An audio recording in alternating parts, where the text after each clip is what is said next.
What's happening, everybody?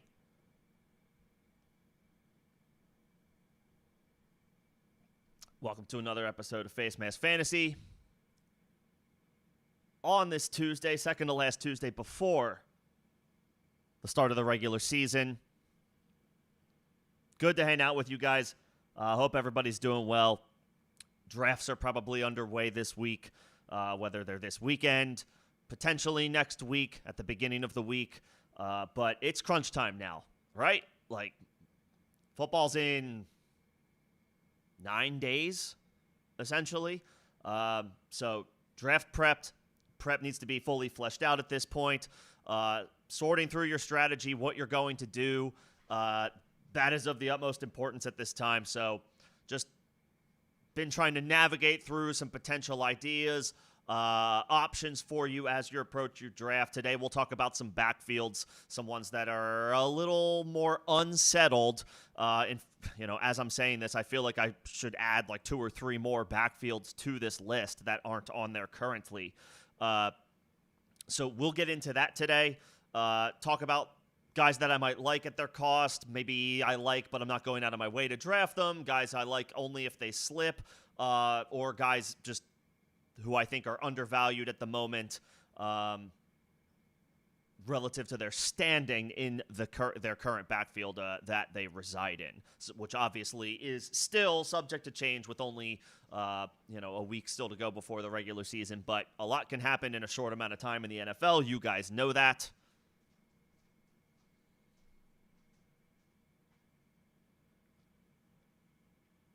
So as things currently stand, we'll talk shop.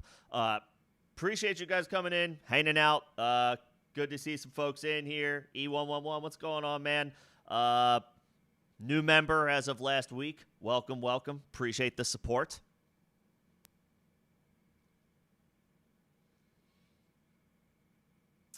Just a couple of news and notes.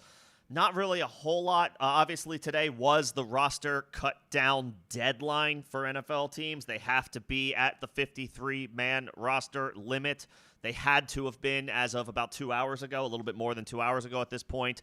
Some fluidity a little bit still as that, as we start to get those transactions finalized. Donta Foreman was released from the Browns. That was a little bit of a surprise. Given their current situation, the Browns are on this list that I have as far as murky backfields.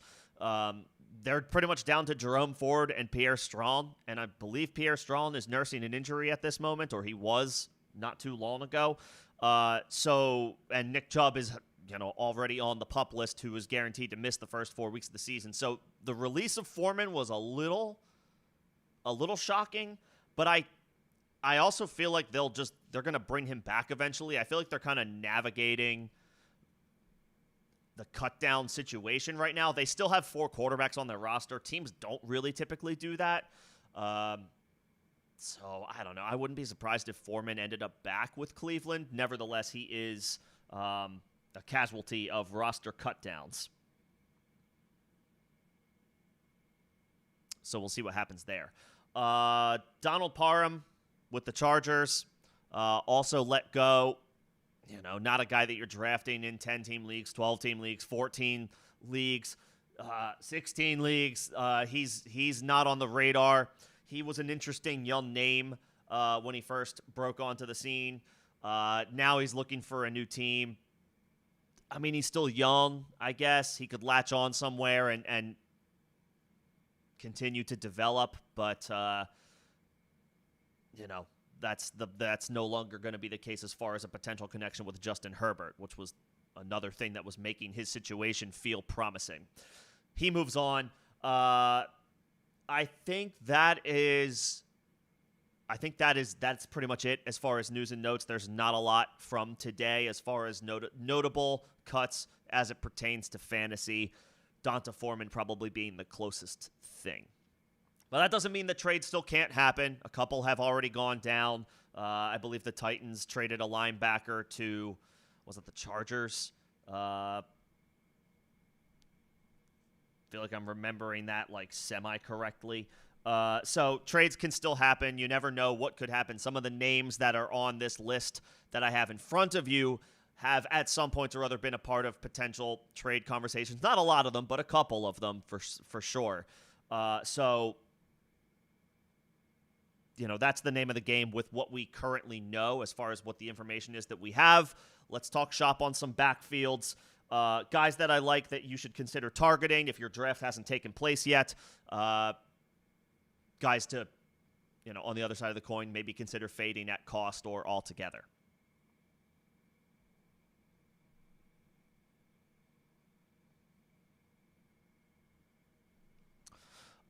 So, I see a couple questions coming through in the chat.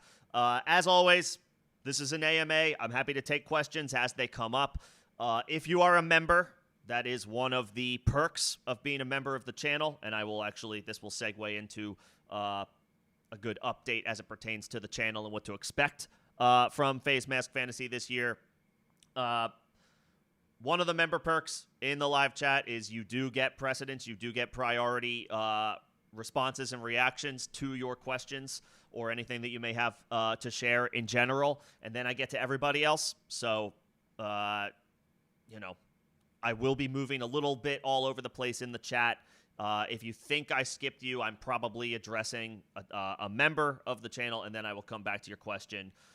I also try to make it a little bit easier for members to know that I am responding to them because they will actually get shout-outs in the chat, whereas if you're not a member, I will answer your question, but I may not shout out your name. So it might be a little bit fishier as far as finding when and where I may be responding to you. To that point, for this upcoming season, as it pertains to memberships and potentially being a member of the channel, if you're interested, changing things up a little bit this year. If you've been around the block, again, you know how frequent I do AMAs, and I make a point to try to get to everybody. This year, Tuesday and Thursdays will still be live AMA, come one, come all. Questions will get answered whether you're a member or not. During the Saturday and Sunday start-sit live streams. At the lowest level membership, which is 99 cents a month, you will get access to the start-sit streams. So it will be a member-only chat. You're free to join. It's possible that your question gets answered without you having to bring it up, but to actually be able to engage with the chat on the Saturday and Sunday start-sit live streams, you will have to be a member of the channel at the lowest level, and you will continue to get, when you're between 2 or 3 names in a difficult decision that you have to make, you will get, an authentic, thought out, using some type of data or vibe, whatever makes the most sense to help analyze your situation. You will get my best. You will get a detail-oriented, thought-out response. You may not agree with what I say, but I will make sure that I give your question the utmost care. It is the easiest way for me to not be bouncing around back and forth between members and non-members during start-sit streams when it can get a little bit more confusing. It can get a little bit cluttered. I see people asking me, did I answer their question? We're going to just eliminate that this year.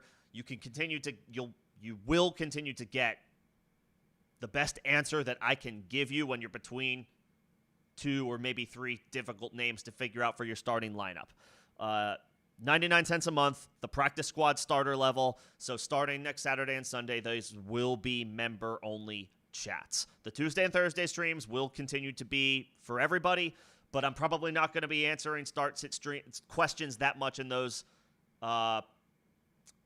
streams because it's too early in the week, 9 times out of 10, to sort those questions out. Injuries, practice reports, all that good stuff. So that will be one of the perks of the lowest level of membership for the channel. The next level up, just on this same topic, and then we'll get into the backfield. So the next level up is the starter level. You will get access to member-only rooms in the Discord server. The link to the Discord is the second link in the description of this stream. If you are not a part of the Discord yet, you will get access to those, and you will get one-on-one access to me feel free to DM me. We can set up time to talk about your team, whether it's Dynasty or Redraft, whatever your situation might be that you want to talk shop on. We can set aside time for that. That would be the next level membership. And then the final level of membership is the All-Pro level. The final perk of that, in addition to the perks of the other levels, would be, if we can get it done in time, if we would need a minimum of 8, but we could get a fantasy league started, a Facemask fantasy member league started, where you could draft against me, test yourself against me, other members of the channel, and there would be a cash prize to the winner. So, it wouldn't be huge because the buy-in would just be your membership. But it would be somewhat paid for if you happen to come in first in such a league, if we're able to get it off the ground. I think that's it as far as channel updates. Happy to answer any questions about that. So, let me get to some of these questions, and then we'll get into the conversation about the running backs. So I do. Okay, it's not really a question. Just talking shop with the members. E111. I do roster cuts in my dynasty league. It's not really pertinent to redraft leagues, but yeah, we do roster cut downs. We actually are going. I commissioned 2 dynasty leagues. We're currently in the process of cuts. Some people are done. Some people still have 5 or 6 guys that they have to drop. I expand the roster by 7 or 8. Roster spots in the offseason, and then you have to subsequently cut down to, the original number, which is around 30, do like 30-man rosters in Dynasty. So it balloons up to like 40 total when you include practice squad positions, but it goes back down to 30 total before the start of the regular season. So we're in the process of cuts. It's fun. It's a fun little wrinkle for Dynasty. It's like, this is when you have to make roster decisions.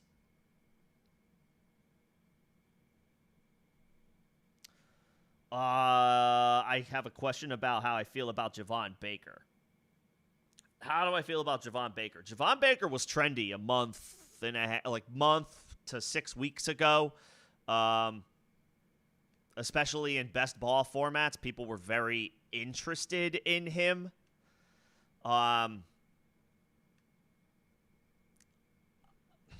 For the purpose of this year, I'm not really into Javon Baker. I'm not really into the Patriots at all, other than Ramondre Stevenson. And I want him at that reduced cost. That's about it. This Patriots offense is hugely wait and see. Jacoby Brissett hurt his shoulder, so is Drake May gonna get the start week 1? Is he ready for that? The skill guys top to bottom are largely unproven. Demario Douglas had a nice little season last year. He had 50 catches, and it wasn't a lot of yards. It wasn't bad, especially given the circumstances of the Patriots last year. But I guess he's interesting. He's got he's the veteran of that wide receiver group, I guess, when you also include Jalen Polk. I like Hunter Henry. I like Hunter Henry as a big-time check-down guy, no matter who is the quarterback for the Patriots.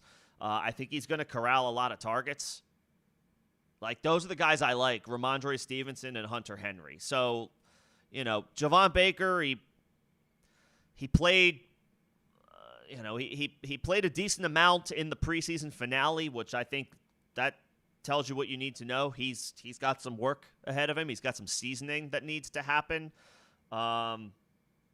He's going to be on the team, but immediate contributor, nah.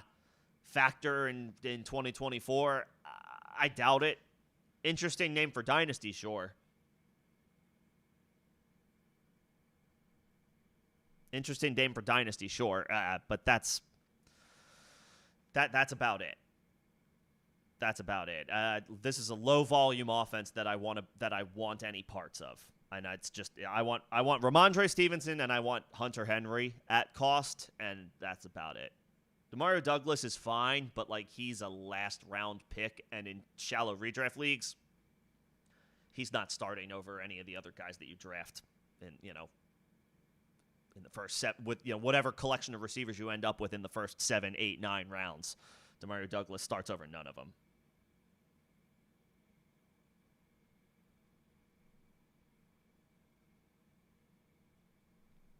He could surprise. Drake May could surprise. And, he's still considered a whatever. He's a highly touted prospect as far as the quarterbacks go this year. So, yeah, he could surprise. I'm not betting on some type of, high volume situation that I want a slice of that pie. I don't necessarily want a slice of the Patriots pie a year too early. I feel like this is a year too early. Ramondre Stevenson, yes. Hunter Henry, sure. Anything else after that, somebody else can find out for this year. Could they have success? Of course. I'm just not, from a fantasy for 2024 for redraft, that's not an offense that I am targeting beyond one or two guys.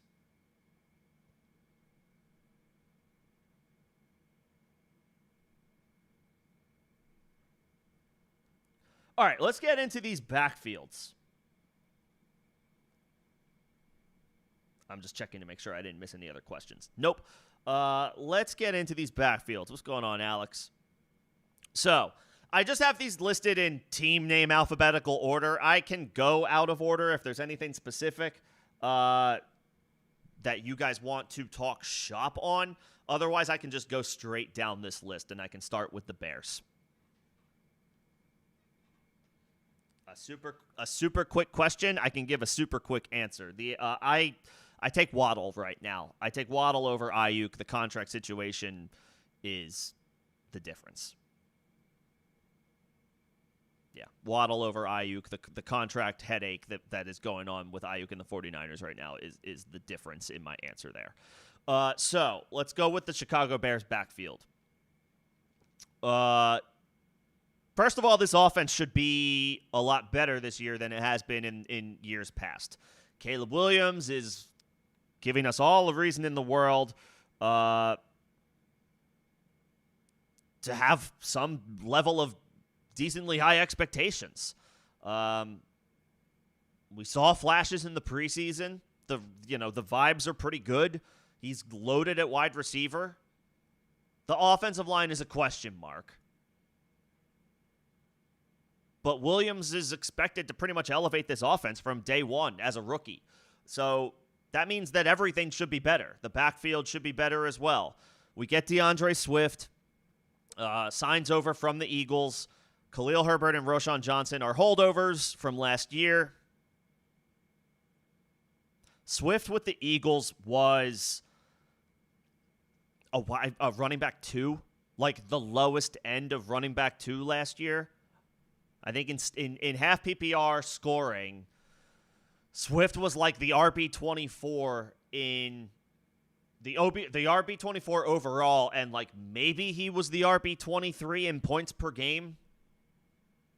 So he was a low end RB2 in a good situation. The Eagles tailed off last year. Their offense was a shell of itself, like in the last third of the season or so. Or last quarter of the season, maybe. Still, they went into the tank at the end of the year, so maybe that affected Swift a little bit. Still, on the season, low-end RB2, just barely above RB3 status in a great situation. Now he goes to Chicago. Not as good of a situation. We expect the Bears to be better this year, but let's call a spade a spade. We're not expecting the Bears offense to be on the level of work that we are expecting of the Eagles offense this year. So it's a downgrade, especially the offensive line.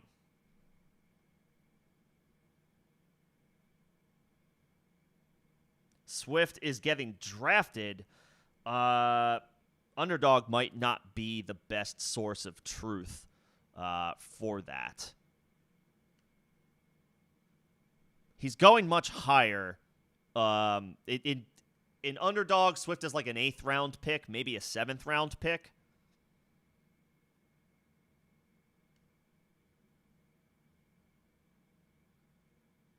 I thought I had this pulled up. I'm checking Sleeper right now for Swift's specific ADP.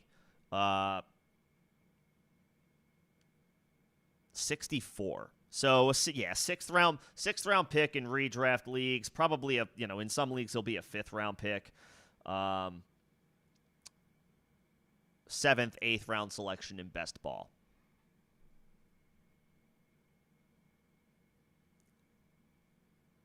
You're not breaking the bank. That's hardly super expensive for DeAndre Swift.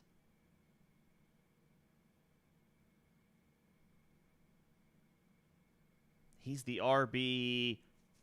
Let me just get this number. What number of running back is he off the board? He's the RB 24 off the board. So he's about appropriately drafted right now. I don't think he's being overdrafted. I don't think he's being underdrafted. He finished as the RB 24. He's being drafted as the RB 24. I don't have a ton of shares of DeAndre Swift, and I don't see that changing just because I overall feel good about the Bears.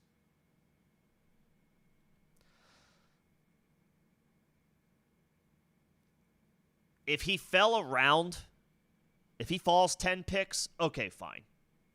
Because now I'm drafting a low-end RB2 as a, high-end RB3, maybe a little lower than that. So you get a little bit of value. That's about it, though. Not super into Swift. He's been inconsistent. He was inconsistent with Philly last year, which was a great situation. A couple of those circumstances weren't his fault. He didn't really play week 1, which was not his call, obviously. So, a couple of weird situations happened. But on the whole, wasn't super impressive outside of a couple of big performances. So, I'll let somebody else take Swift. Probably a little too soon for my liking. I will pass on that. I will pass on DeAndre Swift. As for the backups, as for Herbert and Roschon, they're hardly, they hardly have any redraft value right now. They're both late to last round picks in your redraft league. Khalil Herbert is the slightly better runner, believe it or not, even though he's smaller. At least we have a 1-year sample size anyway.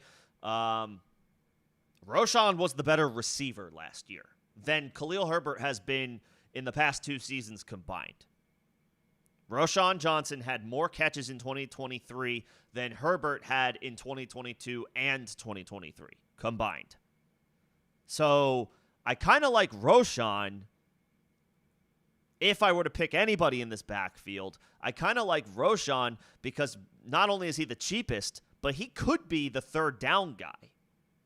And he's a bigger body. He's bigger than Herbert.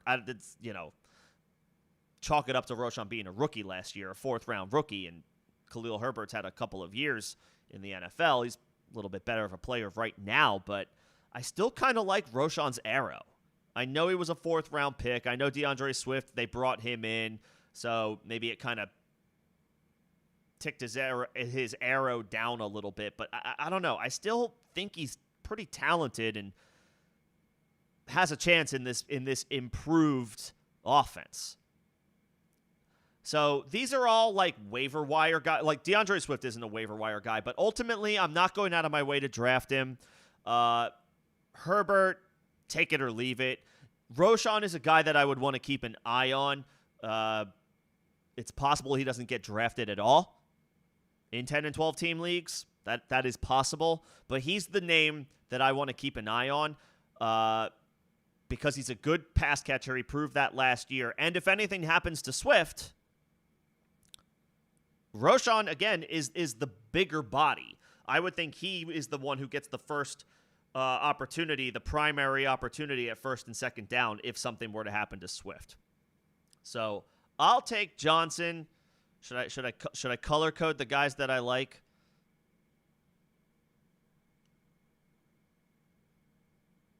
No, I don't want to do the... Yeah, there you go. All right.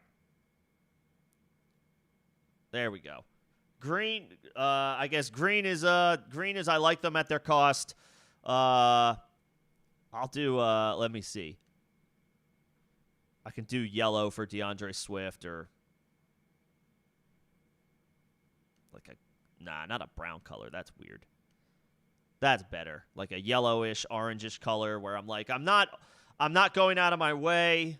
I think I could say the same for Khalil Herbert. I'm not like downright out on him, but I'm not going out of my way. If there was one name in this backfield, I would target Roschon. Swift and Herbert, they're fine, but I'm not going out of my way to draft those guys. If they fall a little bit, then I could be a little bit more interested.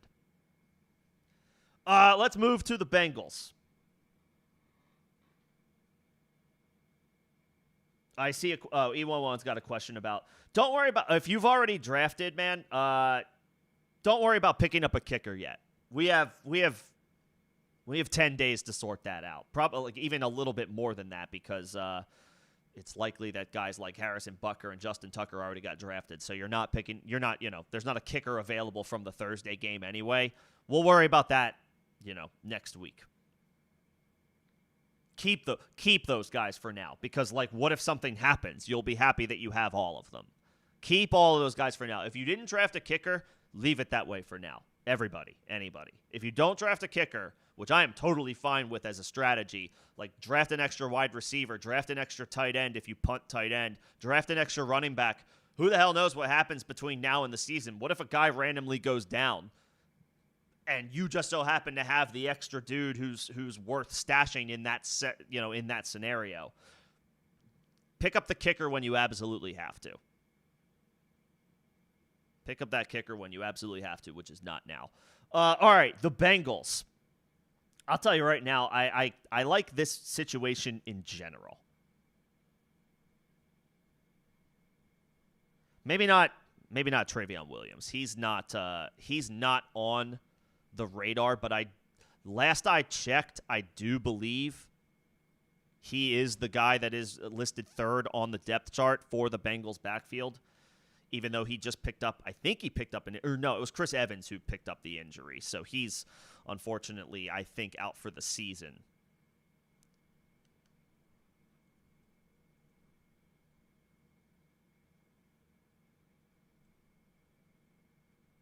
And that, I believe, leaves Williams as the RB3.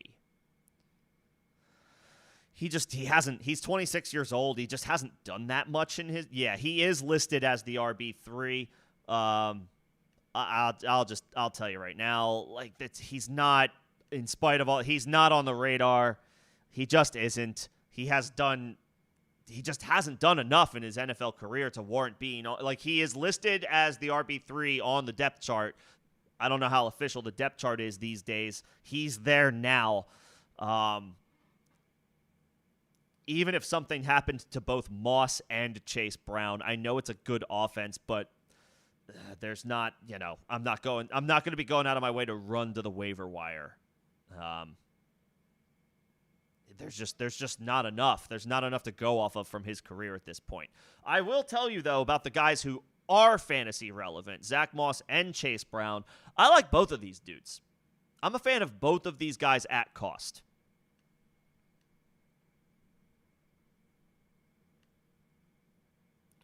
Moss right now, I think, is going a couple of spots ahead of Chase Brown, according to ADP. They both go around 100 picks, like around the 100th pick mark is when both of these guys go. And I like both of them. I like both of them at that cost.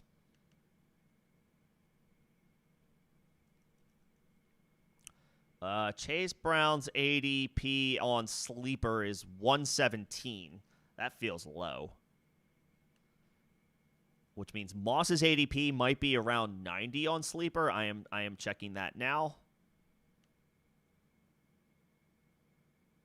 I was looking at a draft, but it had keepers selected, and Moss was there, so I couldn't look at his ranking right away. He's a keeper in that league. Let's see. Oh, Moss's ADP is 89 on Sleeper. That's quite a big difference. That doesn't deter me from drafting Zach Moss. I like both of these guys. I do.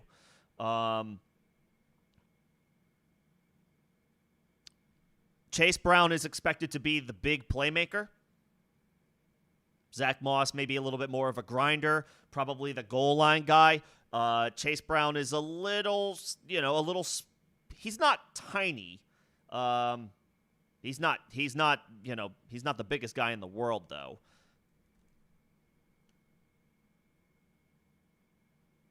So he's not ever going to be, in all likelihood. I can't imagine the Bengals want Chase Brown to be a 3-down back for them. They want to keep him fresh. They want him hitting big plays in the spots where they identify where they would like to use him. They don't want to turn around and hand him the ball 20 times a game. That's a little bit more of what Zach Moss is for.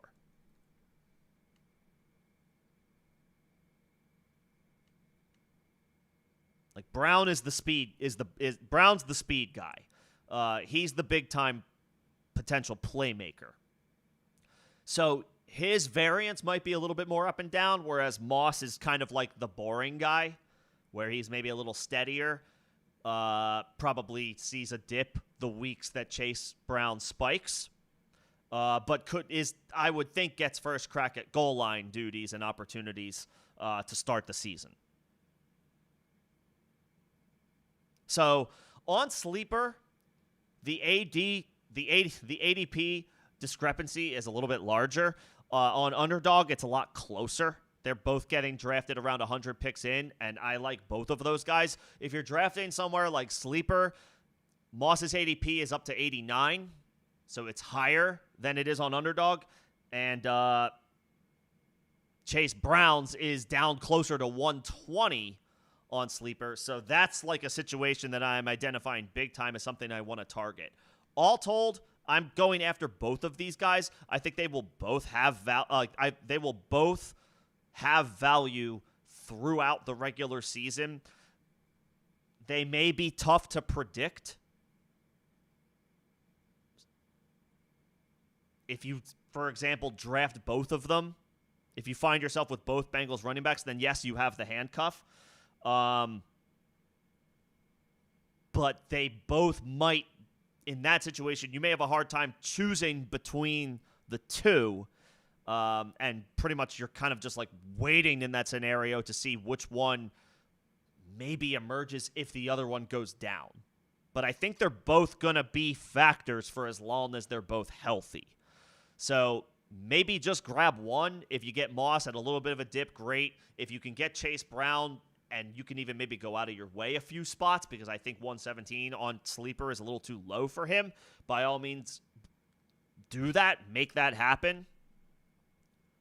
And then maybe you just kind of play wait and see with just one of them, and you're not clogging your roster with a murky backfield that you're hesitant to pull the trigger on either of them any given week, if that makes sense. I like them both, but maybe not as a package. I like Zach Moss, and I like Chase Brown. I like Chase Brown a little bit more on Sleeper because he's noticeably cheaper. But ultimately, I'm fine investing in both of these guys. It is a Joe Burrow-led offense. I feel fine about going with either Moss or Chase Brown. Again, on Underdog, their ADPs are very similar. There's a little bit more of a gap on Sleeper, so that makes Moss slightly less appealing on Sleeper, but I'm still fine with him. I'm still fine with Moss at cost. Because 90 picks into a draft is still pretty affordable for a guy who could be his team's RB1 in half of the games. That's worth it. That's worth it, 90 picks into a draft, if that plays out.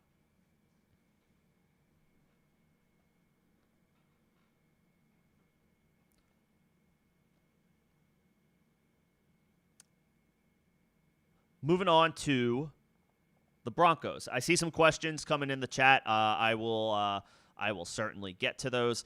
Let me get through the Broncos backfield, and then I can take a look at questions in the chat. So sit tight. Promise to get to them. And appreciate everybody coming in and hanging out. Hope everybody's having a good Tuesday. especially if you haven't drafted yet. Hopefully this is a somewhat helpful exercise. So, as it currently stands with the Denver Broncos backfield, Javonte Williams is penciled in as the starter. I would put the keyword there at penciled. Jaleel McLaughlin, Audric Estime, I think I'm saying that correctly, or Estime. I think that's what it is, Estime. He's the projected RB3, but the team seems to like him. Team seems to like him a lot. Even though they didn't draft him particularly high, they seem to be high on him. Denver is. So they're moving on from Samaje Perine by all accounts. The latest reports are that they're looking for a trade partner. If they can't find one, they'll just release him outright. That maybe even already happened. Could have even happened in the time that since I've gone live. So this is what we are currently looking at from the perspective of what the Broncos are rolling out week 1.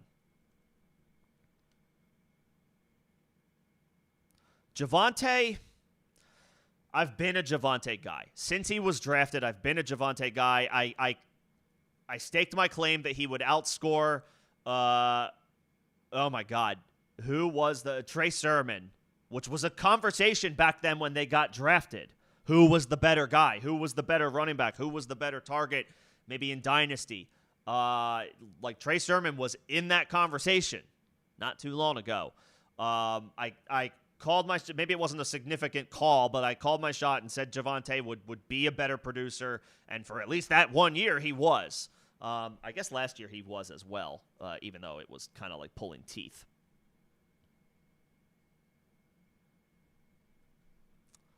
Anyway, he's now a full year removed from the nasty knee injury that he suffered in 2021. No, 2022. Suffered it in 2022, I think in like week 4 or 5, missed the rest of the season. Came back last year. The reports were great all through training camp. Javonte is back. He's ahead of schedule. He looks great running against air. The season comes and he's kind of lackluster, right?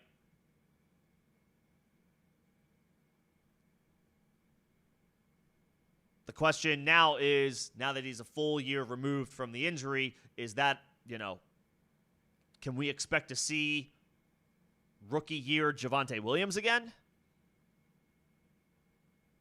Or hopefully what doesn't turn out to be the case, but is still kind of a big question mark, is how much did that injury and the significance of that injury affect Javonte just in general moving forward? That's the question that we need to kind of sort out.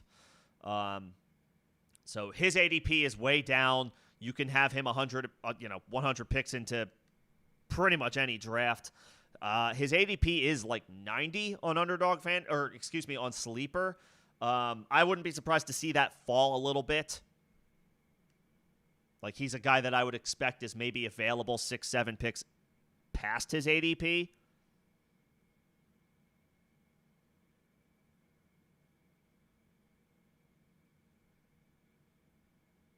I do think that is a good roll of the dice. It's just I can't give Javonte the vote of confidence that I want to because he's a true unknown right now. I like him from the perspective of he is now a full year removed from rehabbing the knee injury. He has just been able to focus this year on just playing football. There wasn't rehab attached to or associated with workouts and preparation for last year. That's not a thing for Javonte in 2024. He's just been able to focus on football. That's the good news, being a full year removed from the injury. But we still need to see it, and this might not be that good of an offense. The Broncos might go through some more growing pains as Bo Nix gets his feet wet.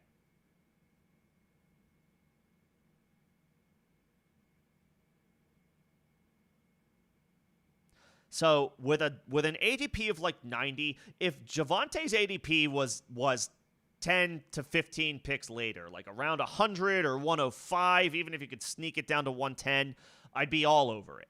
If like everybody was completely out on him, and could be had 100 picks in, I'd be all over that. I am still in on Javonte tentatively because there's not a ton of risk at this point at his cost. I just, maybe I'm getting greedy here. I just wish it was like a little lower when you factor in all the concerns. The questions about his availability, the offense in general, how much are the backs behind him lurking? How much do the Broncos want to get those guys involved? That remains to be seen. So, I am tentatively, maybe I'll put a lighter shade of green on Javonte. That looks murky. There's got to be a better one. That's not better. You get the idea. I am cautiously optimistic about Javonte. That is the nicest thing I can say about him. His ADP on Underdog is like 102.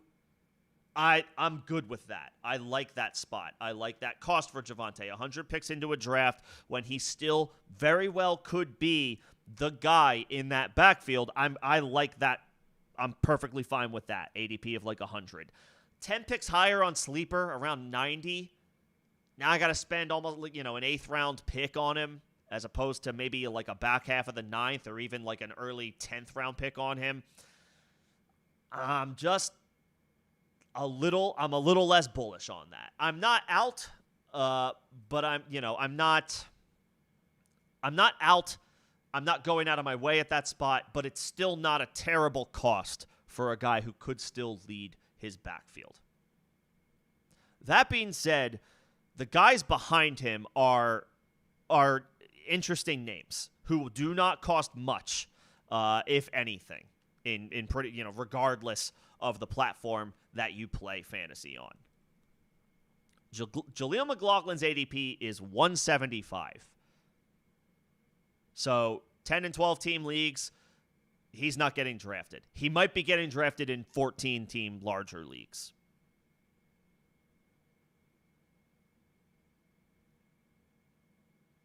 He's been getting involved in the preseason. That could mean that he's still, very much behind Javonte Williams.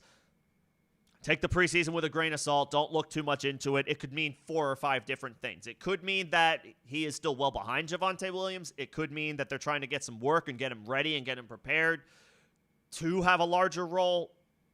I wouldn't look too much into it, but it is noteworthy that he's been involved, and they've made a point to get him involved throughout the preseason. It's however you want to take it, it's a noteworthy development. So he's still a late-round dart throw. But, again, on the other side of that coin, if Javonte isn't able to answer the questions in a positive way, then McLaughlin is the first guy to potentially benefit from that.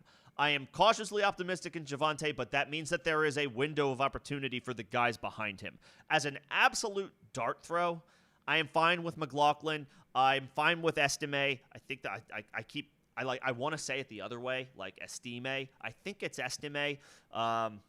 Feel free to correct me. I should know this. It's just such an interesting last name. It's an interesting name in general. It's a very powerful name, Audric Estime. I feel like I'm acknowledging like a lord or something. All the reports are that the Broncos like him quite a bit. See a potential future with him as as a larger role, and he's speaking of larger, he's a bigger guy. He's 5'11", so he's almost 6 feet, but he's like 220 pounds. I think he's 225 pounds. He's a big dude. It's not out of the realm of possibility that he gets in there, and takes some first down opportunities here and there if Javonte is not running effectively. So I'm going to put all these guys in the same. I know it's a bit of a cop-out. I'm gonna shade them all the same.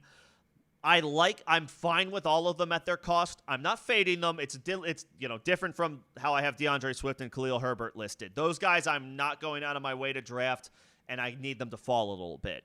Javonte, Jaleel, and Audric, I'm not going out of my way to draft, but if they're there, and it's like, oh, these guys are here and I don't see any other name that pops out, I'm happy to take them. I'm happy to take a chance on any one of them. Javonte, pick 90 is, I know I'm like nitpicking a little bit. I'd much rather have that be like pick 100 or even pick 97, 98, 99. Like, I'd rather have that 7, 8, 9, 10 spots cheaper, but I'm happy to end up with him. Jaleel McLaughlin is a dart throw. Estime is a dart throw. Keep an eye on the latter, especially for Dynasty. Keep an eye on the former as a potential guy who could be a big-time playmaker and potential streamer in good matchups this year.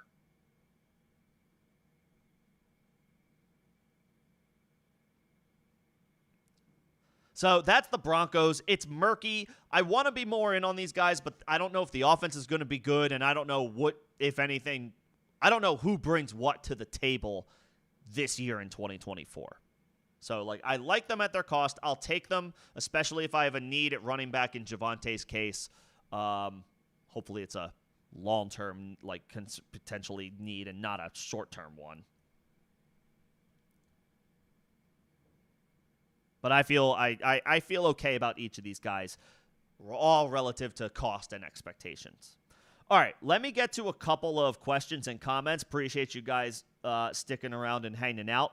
I'll take a quick break to just answer a couple of questions, and then we will keep it moving with the rest of these backfields. Hopefully this is helpful. If anybody's not drafted yet and you're between some options, you're trying to figure out guys that you like or guys that you might not be as into, or you're trying to sort that out. Hopefully this is helpful. Welcome to ask any question as they may come up. Members will get the priority. That is one of the member perks. But I will try to get to everybody.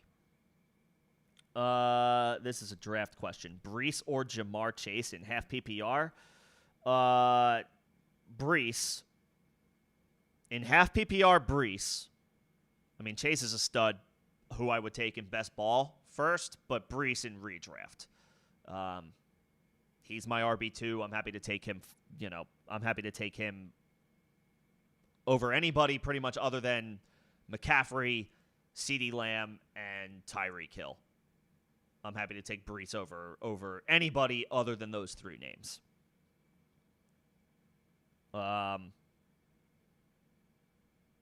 The second question, it's it depends on your scoring format. So when you're drafting and you're trying to decide, but this is for everybody. If you're drafting and you're trying to decide between a wide receiver and a running back, how many wide receivers do you start?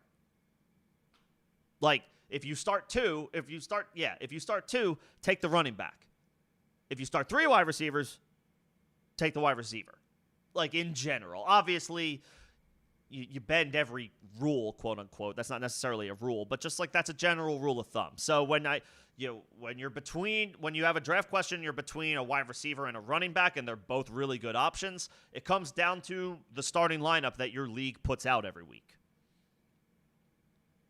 If you start 3 wide receivers, take Puka. If you start 2 wide receivers and 2 running backs, take Kyren Williams. That's what it comes down to for everybody. Play to the strengths of whatever your starting lineup is. If you have 3 receivers and a flex, you want to be that in your starting lineup, you want to be strong at wide receiver. If you start 2 receivers and a flex, you have a little bit more wiggle room to maybe try to load up on as many good running backs and take your shots here and there at wide receiver. Maybe get one stud and then a couple other decent names to sort it out week to week. Play to the strengths of your starting lineup, or play to the advantage that you can create for yourself with your league starting lineup. Yes, Lord Estime. Long may he reign. Lord Aldrich Estime the Fourth. It sounds like he's like a royalty.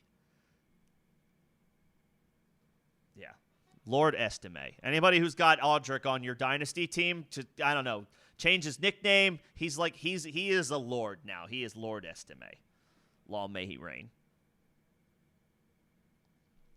And do I believe in Achane? Yeah, I believe in Devon Achane. Actually, I mean, hell, why don't we just segue straight to the Dolphins, and then I'll jump back up to the Browns, unless anybody has any objections.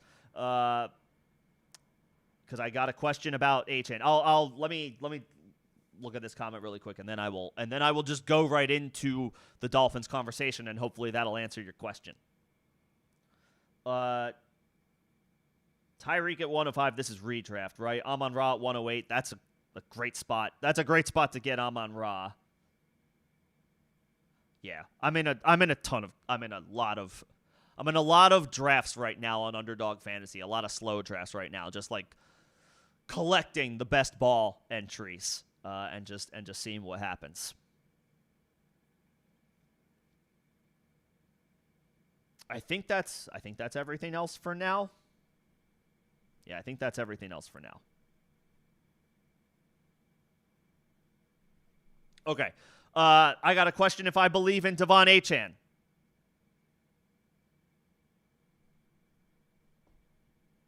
Let's talk shop on the Miami Dolphins. I did just put it is a sliced up video from a previous live stream when I did running back rankings. It is a recent video on my channel if you would like to just go hear my thoughts on Devon Achane.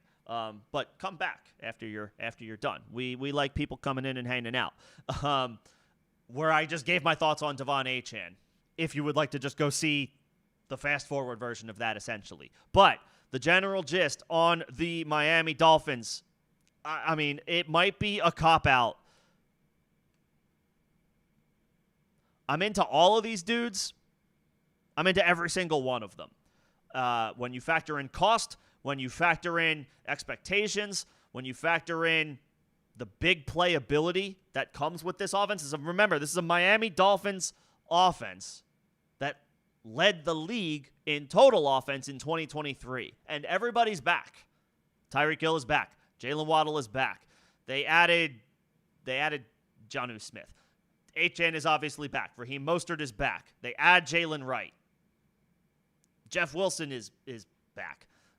He's been a good player, but he might be the odd man out in this rotation. Achane is a guy that you have to draft around the 2-3 turn. Raheem Mostert is a guy that you can have much later. And Jalen Wright is probably not even getting drafted in 10 and 12 team leagues. He might be. What is Jalen Wright's ADP on Sleeper? 155. I figured, 10-team leagues, he's probably not getting drafted. 12-team leagues, a 150-ish ADP is high enough to get drafted. 12-team leagues, he's most likely getting selected there. 10-team leagues, maybe not. Mostert's ADP on Sleeper is 75. I think it's a little lower than that on Underdog Fantasy. I'm okay with Mostert in the 7th round. I would love it if it was like the 8th or 9th round. But, he's not going to score 18 touchdowns again. It's not going to happen, right? You could be the biggest Raheem Mostert fan out there. And he's clearly a baller. He's not – nobody duplicates a touchdown number like that. Nobody. It's not going to happen again. Could he get 10? Yeah, he could get 10. But he's not getting 18. So, at 75, just because, there's no data that supports, a regression to the mean is just an automatic thing, right? We just apply regression to the mean to great performances and lower than expectation performances and then expect a bounce back in one way or another the following year, right? So, if somebody pops off in 2023, like a veteran, not like a young emerging star or whatever, like a veteran has a better than average season by his metrics, standards, expectations 1 year, you're expecting him to naturally kind of fall back to earth a little bit, so to speak, the next year. Same deal with a guy who underperforms. You're maybe hoping that he can bounce back, positive regression to the mean, or whatever it is. All this to say, will it happen with Raheem Mostert? From the touchdown perspective, probably. From an everything else perspective, he could still be his same efficient self, big play self. But but we're probably not getting 18 touchdowns again from him. We might get 10. So at 75, I'm actually going to shade him a little lighter than that, than how I have Achane and Wright. I'm fine with Raheem Mostert. I would much prefer him 80, 85 picks into a draft. 85, 90 picks into a draft. He's older, right? Like, you could see the argument for why his ADP could be a little bit lower. He's older. Everybody kind of maybe overreacts or they overcorrect, if you will, for that regression to the mean concern. They overcorrect. He's 90 picks available in a draft. They're not. At least on Sleeper, his ADP is around 75. So 7th round pick in 10-team leagues, 8th roundish pick in like 6th round pick in 12-team leagues. I'm going in the wrong direction.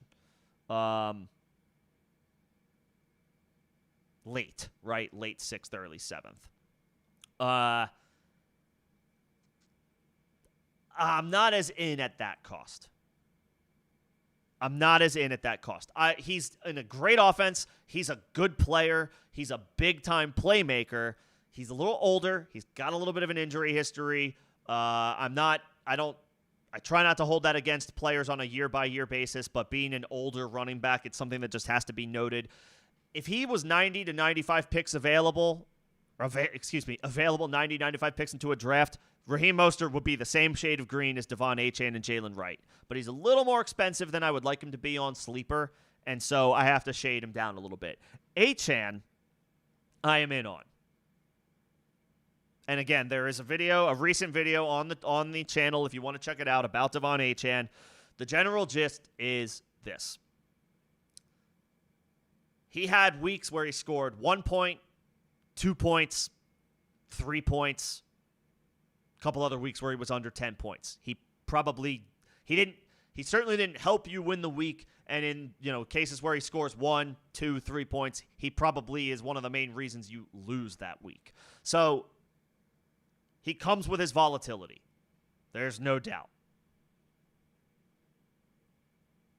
But the flip side, the other side of that coin, is Devon Achane will give you a 20-point week, a 22-point week, a 25-point week, a 23-point week, a couple other weeks where he had 14, 16, 18 on limited, like some, he topped 15 carries, 15 touches in a game 3 times. He was closer to the 10 or 12 mark most games, still delivering on elite efficiency with that crazy speed that he has.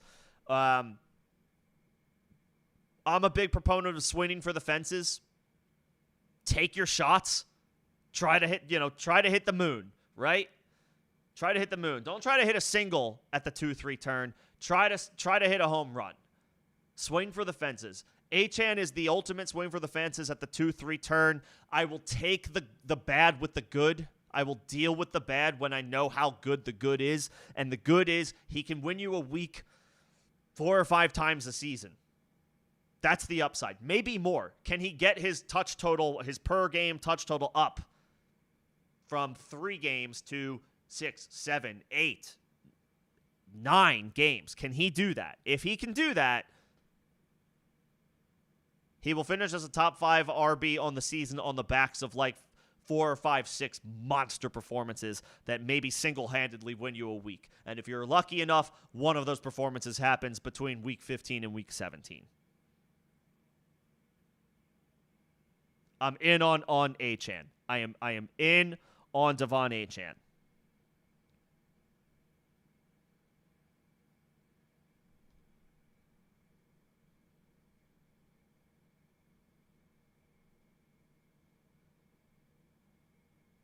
As for Jalen Wright,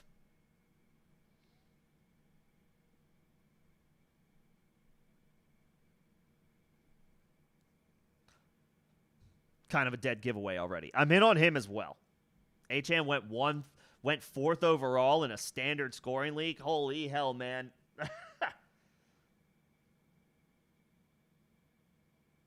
That's confidence. I'm not willing to go there.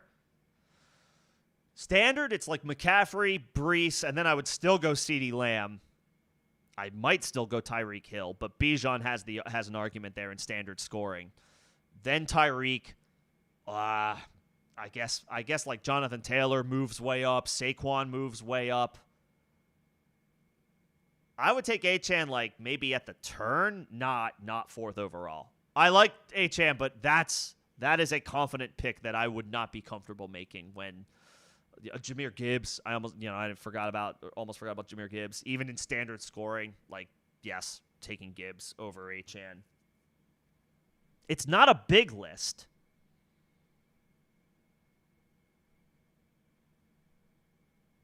But 1-4 is a little too rich. With Jalen Wright, he probably steps into this backfield as its most durable player. I think he only missed one game over the past 2 seasons in college. Obviously, a different beast. The NFL or the college game is from the NFL. But Achane missed six weeks last year. Raheem Mostert has a lengthy injury history. Jeff Wilson, the other guy in this backfield, has a lengthy injury history. Jalen Wright might be the most durable player in this backfield. And he has looked pretty good in the opportunities that he's been given. Again, preseason, take it with a grain of salt. But this is a good offense that is worth buying into. You want slices of the Dolphins' offense. You want a piece of that pie. If anything happens to either Achane or Mostert, Jalen Wright is a must-add off of waivers. He might not be a guy that you start the first week that you see. Maybe you got to let it play out depending on the situation. Does Jeff Wilson get into the game over him? We got to let that scenario play out before we actually fully commit to Jalen Wright. But this, again, it's a great landing spot. He is the most durable member of this backfield as of right now. And I think he looks physically capable of handling anywhere in the 10 to 15 touch range if he needed to. Does he need some seasoning? Yeah, probably. He's a 4th-round rookie. They all do. He's not going to be asked to do a whole lot, at least at the beginning of the season. Achane and Mostert are going to have the biggest roles for the Dolphins for at least the first month. But if anything happens, that fast-tracks Jalen Wright in a great situation where he has the reports and the vibes are all really strong this offseason. With a super dirt cheap ADP, I like Wright as a guy. Maybe he doesn't quite get drafted in 10-team leagues. Feel free to keep an eye out for him with one of your last couple picks in a 12-team league. And then just stash and wait, baby. And if it's a 10-team league, just, I don't know, put him on your wish list. Put him on your watch list, whatever it's called, depending on the platform that you're using. Put Jalen Wright on the watch list in shallower leagues as a guy to keep an eye on throughout the season if you aren't able to draft him outright, which is more likely in, say, a 12-team league.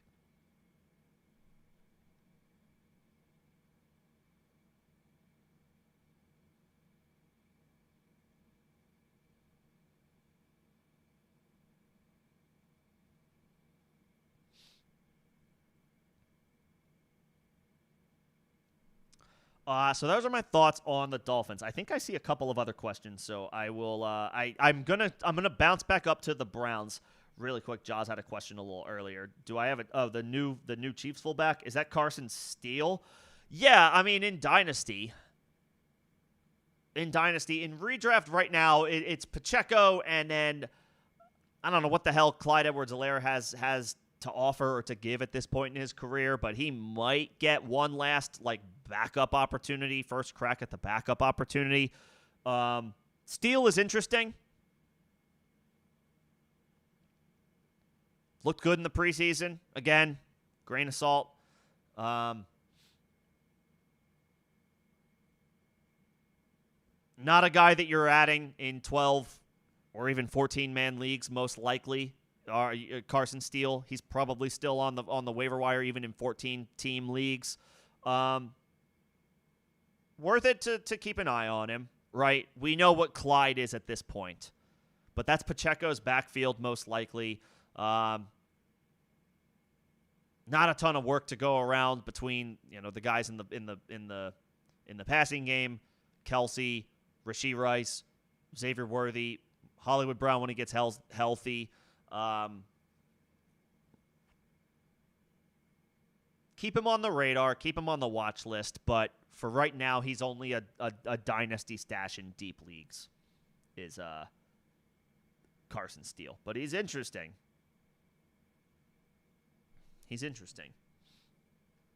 All right. I'm going to do the Browns. I think this is kind of quick. I think the Browns, my thoughts on the Browns' backfield will be somewhat short. I feel, I almost didn't want to include them, but I think it's worth calling out the situation. And then I can get to any other questions that pop up in the chat. So appreciate you guys coming in, hanging out, and your patience if you asked a question. I promise I will get to it. I'm going to make this real simple, and there's going to be some people who don't like this. I am, for better or worse, I am all the way out on Nick Chubb. First of all, he's already on the PUP list for anybody who's like, he's not even, yeah, I know he's not going to play the first month of the season. He's on the PUP list. I could have listed, I can't even list Donta Foreman here anymore. He just got released. Although I do think he could come back. That's another, story for another day. Chubb is still rehabbing from that gruesome knee injury he suffered week 2 last year. All of us we could all collectively, unfortunately, rule him out for the season the second we all saw what happened.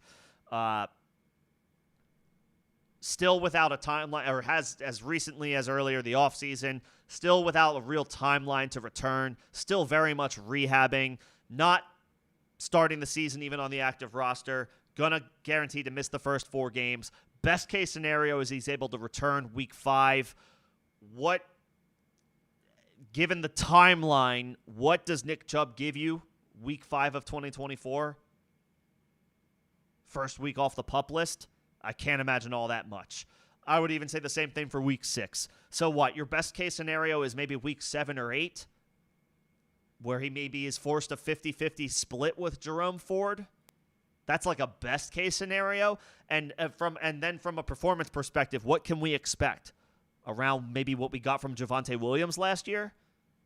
Remember, not as gruesome, but a pretty bad injury himself, Javonte Williams. And last year he was available, but he was largely ineffective. He was not a great fantasy asset in 2023. Is that the best case scenario we can expect from Nick Chubb, who I know is a better player than Javonte Williams, but all those bets are off the table when you're talking about an injury like the one he sustained. Too many question marks, too murky of a timeline. I hope Nick Chubb comes back and balls the fuck out, right? I hope he kills it. I hope he gets back to doing his thing. One of the best, one of the most efficient runners in the league, one of the best pure, if not the best pure runner of the football in the NFL. I hope Nick Chubb comes back and has at least a couple more seasons where he does that. But there's no way I'm rolling the dice on him in redraft in 2024. There's just no way. To that point, Jerome Ford can still be had 110, 115 picks into damn near every draft I see. This is the guy. Didn't Pierre Strong just pick up an injury? Forgive me if I'm forgetting or not remembering that correctly, but I thought Pierre Strong just picked up an injury. Even if he hadn't, for at least the first month of the season, and probably more likely at least the first half of this season, this is Jerome Ford's backfield.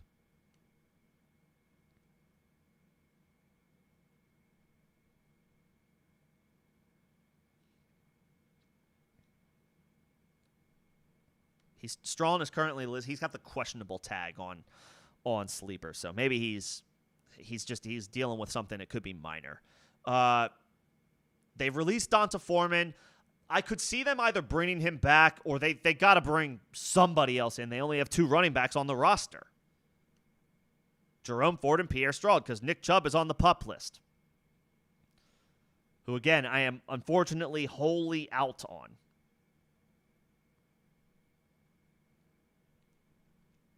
Which means I'm all the way in on Jerome Ford. He's still available 110 picks into any draft. That's crazy. He should be 20, 30 picks higher. So I'll call my shot right now. I don't know how good Jerome Ford is, but go out of your way to draft him. Like, I don't know. I'll star the guy. Go out of your way to try to get Jerome Ford.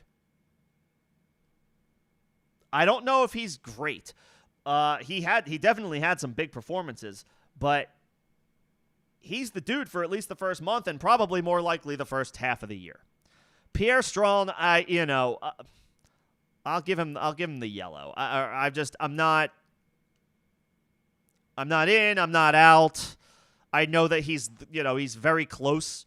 Maybe I should be more in on the guy because of how close he is to the opportunity. We saw flashes from Jerome Ford last year. I don't know that is Pierre Strong a 3-down back in the event something happens to Jerome Ford.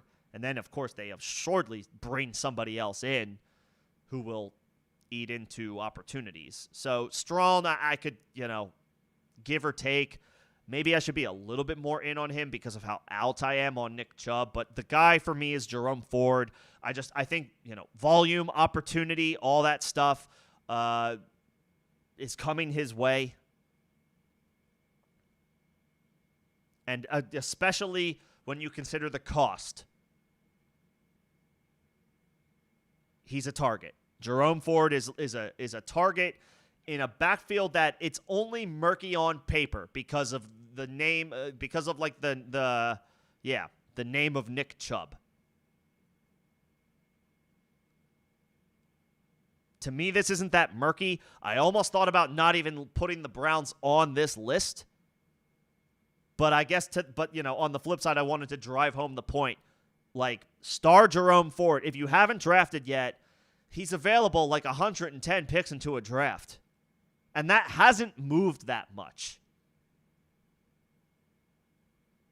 Go get him. Go get him. That's all I have to say. I'm not saying he's an RB1 this year. But he's being drafted like an RB3. If he's an RB2, that's a win.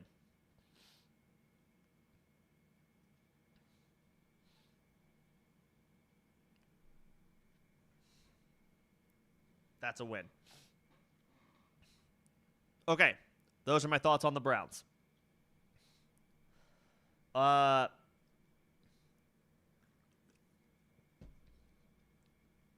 You're planning to make sure you get Lamar in your auction. Okay. I've done a couple of auctions, both Dynasty. I assume this is redraft. I assume this is a redraft auction, not a Dynasty auction. I haven't done a redraft auction, although I've been present for them. What I have learned, just as a blanket statement, if you believe in a guy, then go get your guy.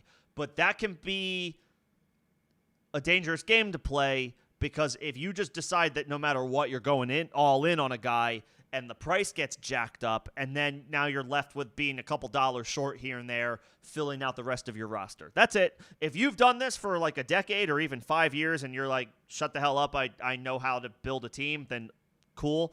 That's just like from my personal experience. I try not to there's guys who I'm like, I like these guys and I will pay more for them. But I try not to get into the headspace of like, I am making sure I get this dude because you never know who else is jacking the price up. And then now you got all your eggs in like 2 or 3 baskets instead of 5 or 6, so to speak. That being said, I think Lamar is in for another big year. If Mark Andrews can stay healthy, he's got, I think, one of the better 2 tight end situations in the league. Isaiah Likely's getting drafted way too late. He's a talented player at tight end. Andrews needs to stay on the field, but that's a lethal duo if they're both healthy. I mean, if Zay Flowers takes a step forward, I'm not crazy about Zay at his ADP, by the way, but that has nothing to do with Lamar from a cost perspective in fantasy anyway. They bring in Derrick Henry, who is obviously the runner, but he can catch the ball when they choose to throw the ball to running backs. And, of course, Lamar is always a threat to run for 1,000 yards himself. Yeah, I mean, he's the QB4 for me behind Hurts, Allen, and Mahomes. So I'm not worried about a drop-off, not worried about any type of letdown. I will tell you, another dual-threat quarterback. I mean, I love Anthony Richardson, who is a little bit cheaper.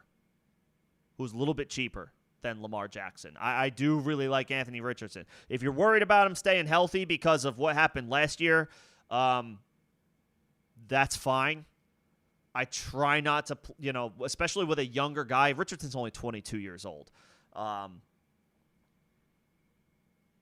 It's not like he's like some 33-year-old vet with a shoulder problem. He's a 22-year-old who had some issues, but they were able to sort through it, and he's young enough to overcome that stuff still. I like Anthony Richardson, the same dual threat mold, and he's not cheap, but he's a little cheaper than Lamar. You would in theory save a buck or two. Yeah, I like Anthony Richardson this year. I think however you correlate ADP to auction price. I mean, Richardson is around cheaper than Lamar, around and a half cheaper than Lamar Jackson. So he's not cheap, but he's a little cheaper than Lamar, and he brings all the upside, of a top 3 quarterback performance to the table as well.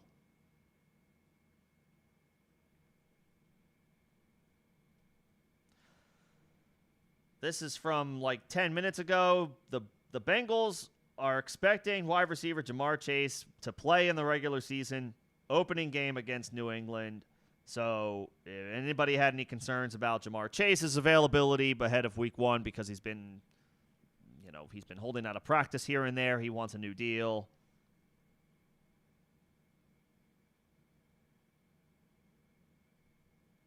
Expected to be on the field week 1. Okay. And yeah, I thought about. I mentioned at the top of the show when we started this. I thought about. I was like, there's a couple of backfields that I thought about as I was staring at the list that I should have added. The Rams are one. I will say though about the Rams, I still am operating with Kyren as if he's going to be the guy. He's got availability concerns and issues that have plagued him, which makes Corum enticing.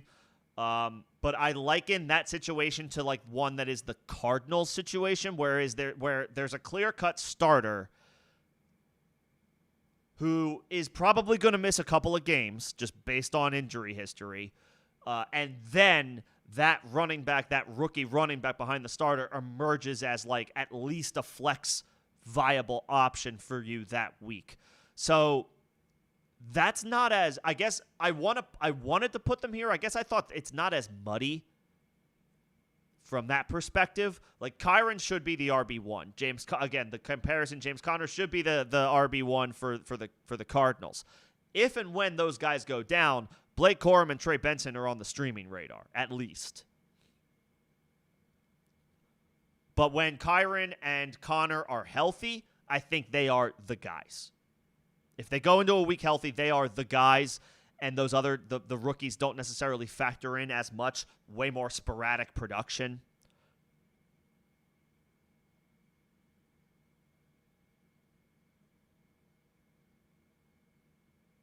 Those are situations I am happy to end up with the handcuff. These situations I'm not as into handcuffing these names. I want like a piece of this backfield and hope for the upside in the spot that I invest in. But these aren't the names that I want. Like I want 2 of these 3 guys.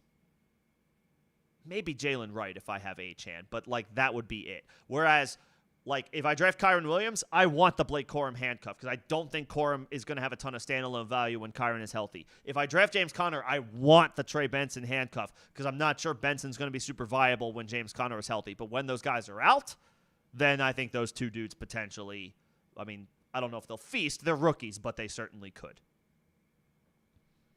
This is a little bit more either or, if that makes sense. All right, let's keep it moving with the Chargers, which is like totally gross. But somebody's probably going to come through here on opportunity alone.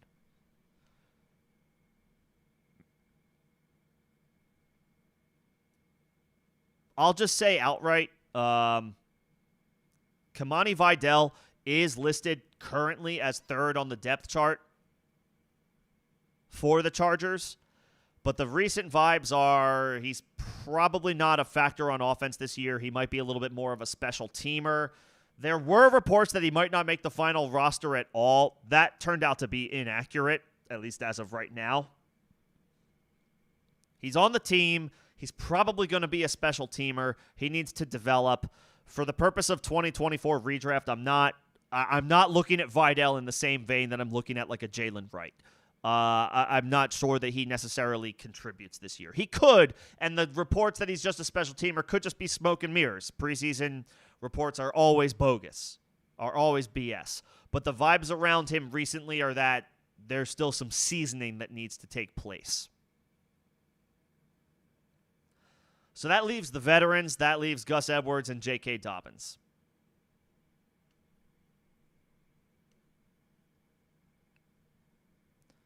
I think Edwards' ADP, I want to say, is like the 10th round.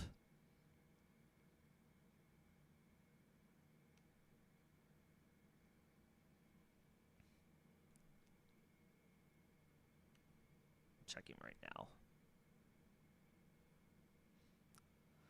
104 overall on Sleeper. I think he's a little cheaper than that on Underdog.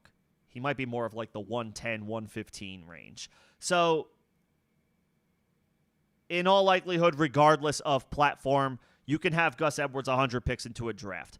I'm fine with that. I don't know what to make of the Chargers offense right now. They shed all of their wide receiver talent. Justin Herbert was in a boot earlier this offseason. Not sure how much that potentially affects his regular season. Again, could be smoke and mirrors. You never know with the preseason. You never know what type of like mind tricks NFL teams are trying to play. I just don't know what to expect from this Chargers offense, though. There's a lot of question marks. They're going to run the ball a lot. That's the expectation. With Harbaugh in there, and they brought in Greg Roman to be the offensive coordinator, this team's going to run the ball a ton. So from a volume perspective, that makes these guys interesting.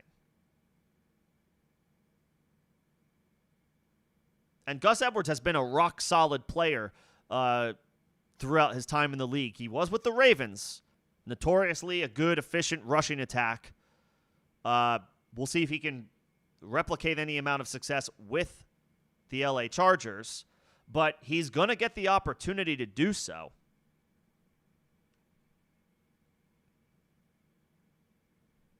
He's going to get the opportunity to do so. At 100 picks, I'm not going out of my way to draft Gus Edwards, but I have no problem taking a shot on him. Is it this shade? Nope, I think I had it right the first time. I did. So, fine with Edwards, 100 picks into a draft. Decent running back depth. Probably doesn't end up as anything more than like an injury replacement or a bye week fill-in. But there's value to be had there, right? There's value to be had there. He's not a guy that you're going to start 9 or 10 times this year, most likely. I mean, the opportunity is there. I feel like in all likelihood, your top options, all things equal, will make Edwards one of the odd men out when making decisions for your backfield. With Dobbins, he's about 25, 30 picks cheaper. He's got an ADP of like 132.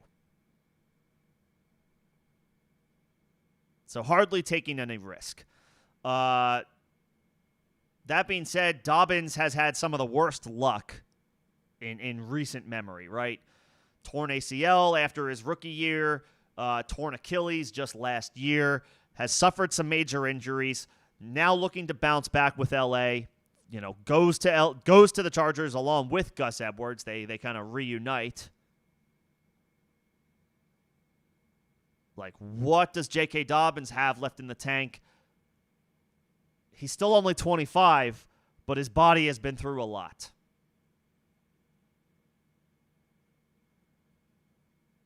His body has been through a lot. So where I ultimately am, Dobbins falls in that category of if he's there, I'm probably just looking around at the rest of the names and maybe ultimately settling on somebody else. If he falls 7, 8 picks or 131 or 132 is not an expensive ADP, make no mistake. But you're always looking to find value regardless of what point in the draft you're in. So, 130 picks is the 13th round in a 10-team league. I would like to see him fall to the 14th round, and then I'm a little bit more interested. Obviously, there's very little risk at that point in the draft, but still. You still want to try to identify, get an advantage, gain an edge wherever you can. And I just don't know that J.K. Dobbins is that at this point. Could he put up some numbers just simply by staying on the field? Sure. What does his efficiency look like, though, coming off of a torn Achilles? That's a tough question to answer. So let him fall around 14th. Let him fall around and a half. And I feel good about that. I feel a little better about, all right, screw it, fine, no risk. Any earlier, and I'm probably just going to let somebody else roll those dice.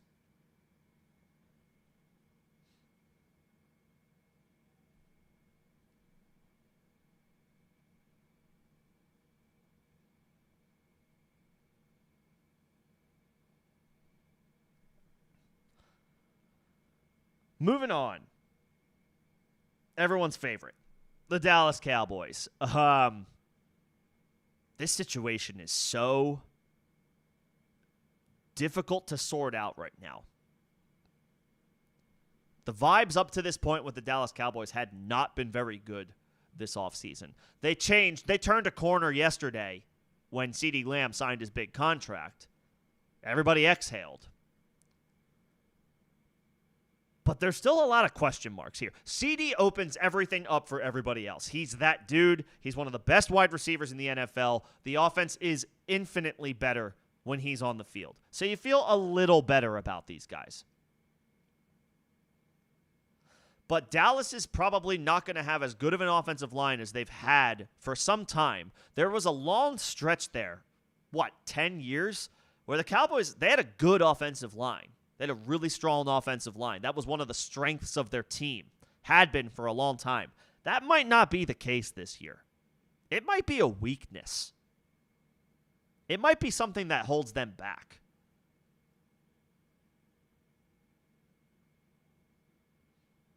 And then you have the options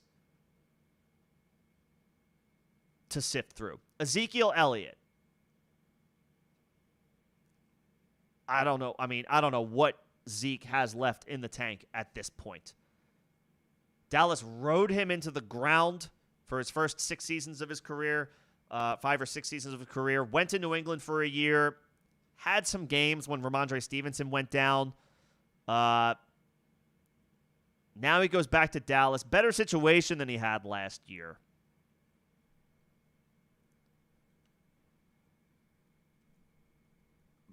But it was good for Zeke. It was good in the back stretch of the season when Ramondre Stevenson went down. If you had Ezekiel Elliott and you made the playoffs, he helped you. He didn't hurt you. He helped you.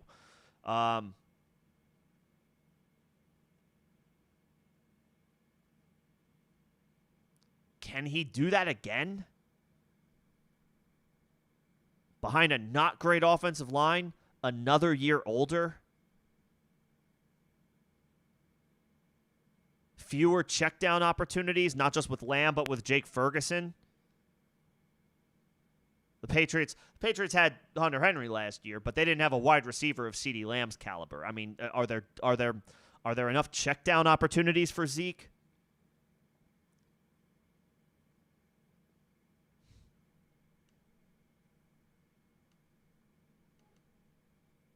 And then just how effective is this offense?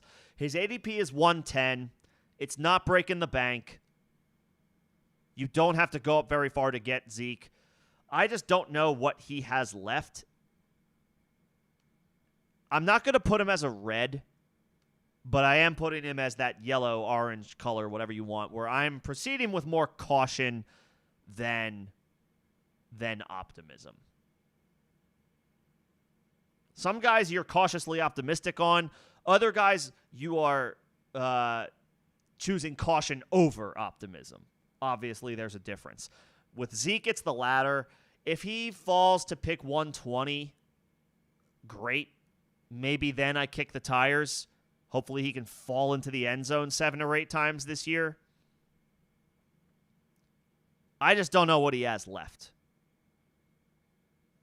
The thing he has going for him is the rest of the backfield options are all question marks. They're all question marks. Rico Dowdle has been drawing some positive reviews. Expectations are he will be a factor this year.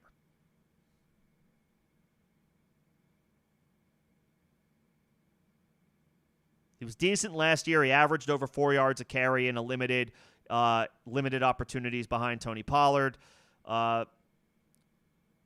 Showed a little bit of receiving chops.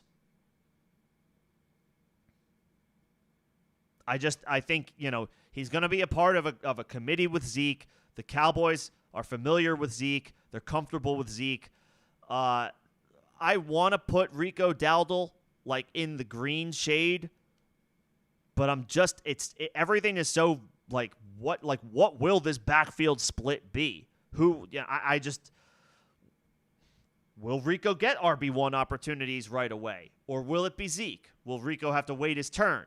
What will that look like? What's that timeline like? How long does Zeke hold up? Does he hold up the whole year? He has been somewhat durable for his career. That's the one thing you can give Zeke.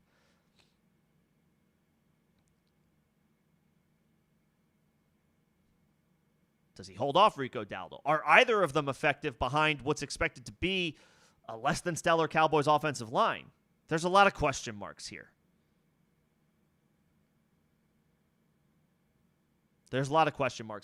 So to that point, I won't even rule out, I don't know if Deuce Vaughn is the projected RB3. There were reports yesterday that Dalvin Cook might be meeting with the Cowboys.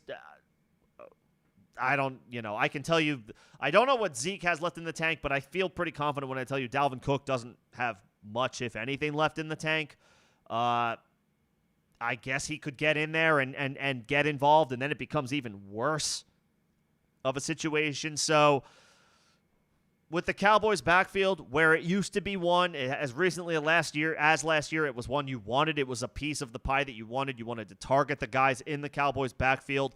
I don't feel that way this year.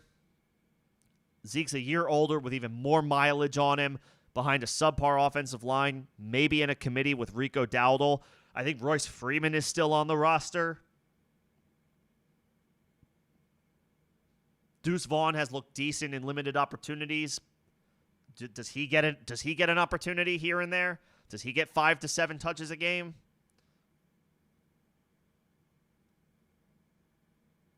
Feels like a headache. Looks like a headache. Not one I particularly want to dip my toes into.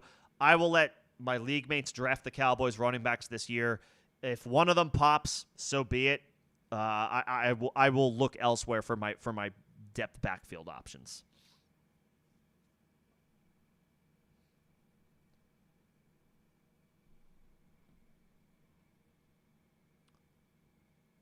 Someone dropped Coleman. Are they insane? Are they insane? I would drop. I guess I would drop Brian Thomas. I guess I would drop Brian Thomas to grab Coleman. Yeah. I would drop Brian Thomas to add Coleman. Yeah, that's what I would do.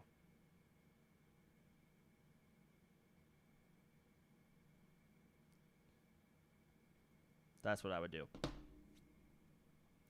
Okay, couple more backfields here to get through. Let's keep it moving to the Commanders. Brian Robinson, Austin Eckler. Right now, Jeremy McNichols is the projected RB3. I don't think that's necessarily one that I care about this year. No disrespect to Jeremy McNichols. He's had a cup of coffee in the NFL. He'll provide some decent depth, I suppose. Some real, NFL depth for the Commanders, but from a fantasy perspective, not on the radar. Jeremy McNichols is not on the radar. He would be if something happened to Austin Eckler, which I guess could happen. But I'm not gonna make him. I'm not gonna make him the yellowy orange color on the back of a potential Austin Eckler injury. In that case, it would probably just all go to Brian Robinson in that scenario. But Robinson and Eckler are expected to lead the backfield. Robinson as the runner, Eckler as the third down pass catcher. I think both are going to get involved a lot this year. It's pretty much Terry McLaurin and a bunch of Will C's at wide receiver and tight end, to be honest. The rookie could be a factor, likely will be a factor as a big target for Jaden Daniels, the safety valve. But it's Terry McLaurin and a bunch of Will C's in the passing game, in the passing attack for Washington. They're going to run the damn ball.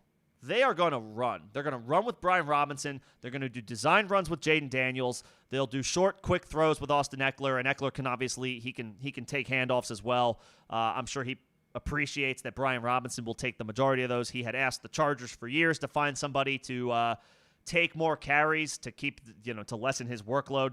They continuously failed to do that, so Eckler had to continue to shoulder big workloads. Probably fallen off a little sooner than he wanted to at this point. Nevertheless, Eckler can still take the occasional handoff here and there. Brian Robinson will do the lion's share of that for Washington this year. It'll be Robinson as the runner, Eckler as the change of pace guy, and Eckler can mix in as a first down runner as well. And then of course you've got Jaden Daniels. I think this team is going to run a ton. They're going to run a lot. Right now, at least on Sleeper, Robinson's ADP is not very high. 104. So again, these are another running back that you can have around the 100 spots. Around about 100 picks into a draft. A guy who should be a lead runner for the offense. Now, Jaden Daniels is that unique dual threat potential vulture that Brian Robinson has to deal with. But Daniels isn't super big, right? Daniels isn't he's not built like Anthony Richardson. He's not built even like Lamar Jackson.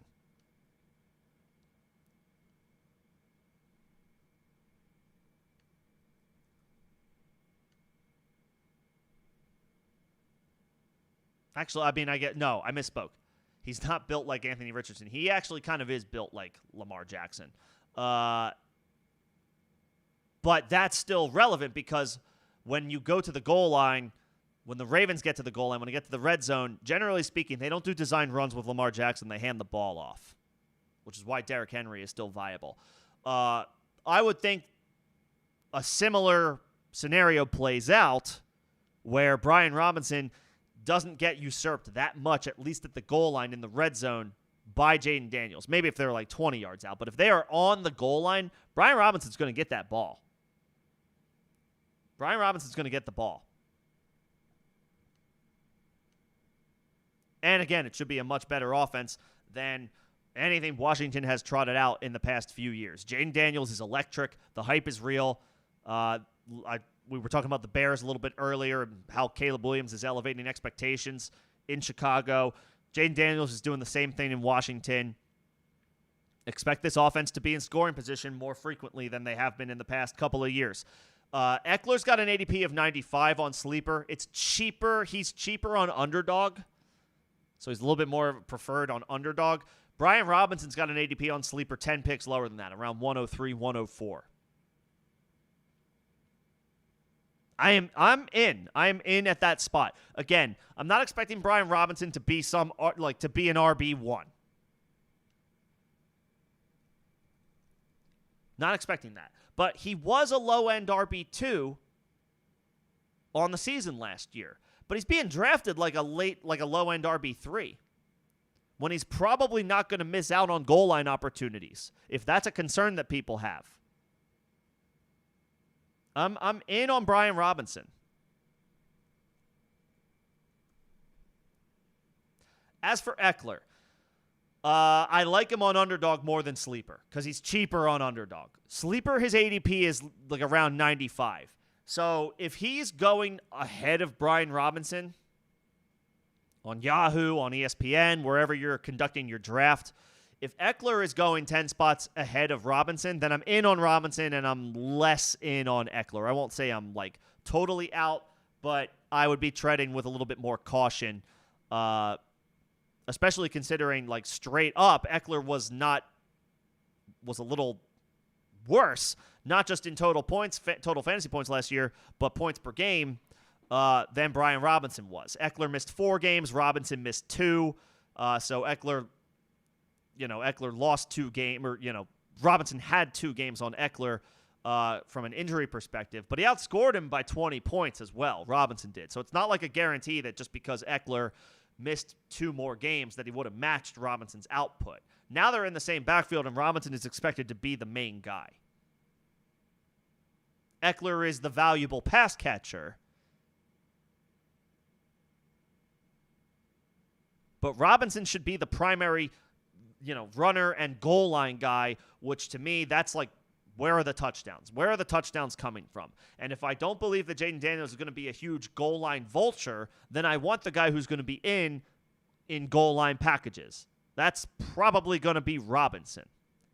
Eckler might do it here and there, but Robinson is the younger, fresher back who has been with the team for longer.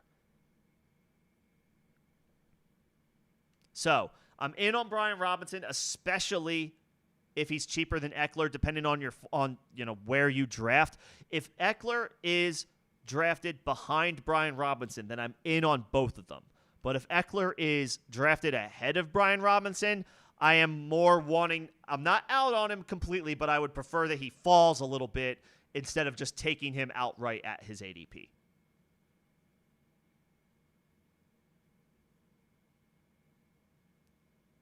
Robinson is cheap no matter where you look. He's available 100-plus picks in any draft. So I'm fine with him at that cost. Eckler, it depends. If he's also available 100 picks into a draft, I'm in. If he's 9, his ADP is 90, 95 like it is on Sleeper, I am not out, but I would like to see him slide past that spot a little bit before I take him. Did Haskins get cut? It's possible. When I last looked, he was still on the team. Nope, he got cut an hour ago. Just as I was streaming, Hassan Haskins got cut. So thank you for that. So where does that leave us? Julius Chestnut? I can update it right here.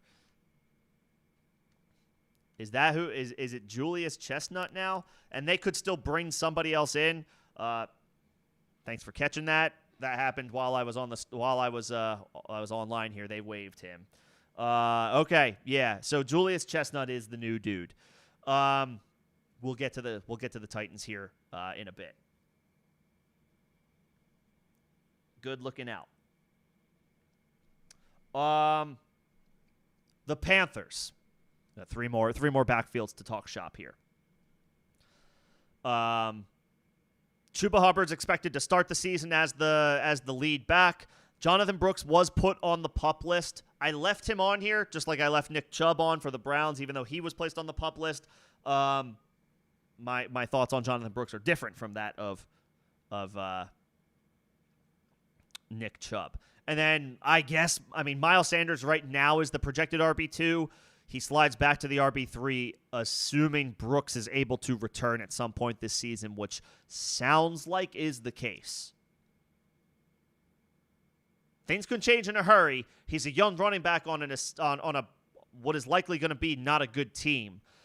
So you worry about him getting shut down sooner than you would maybe like to see. That's a very specific scenario that would have to play out, but it's a very realistic one as well.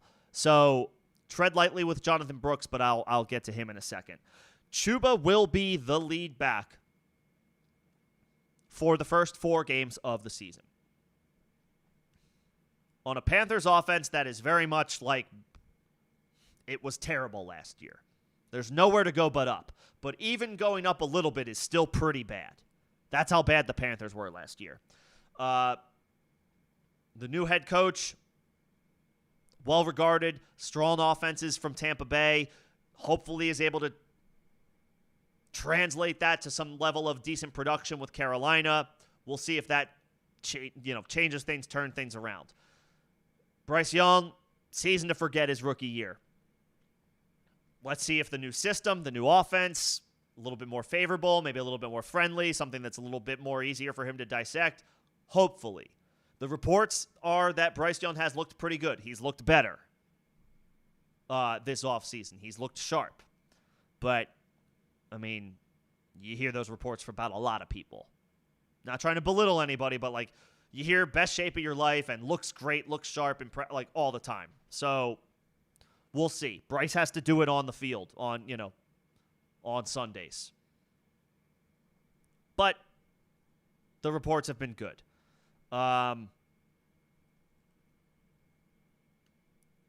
New weapons in the receiving game: Deontay Johnson,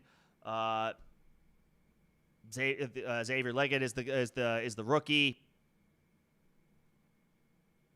We'll see if this offense takes another step forward in 2024. They still have Adam Thielen.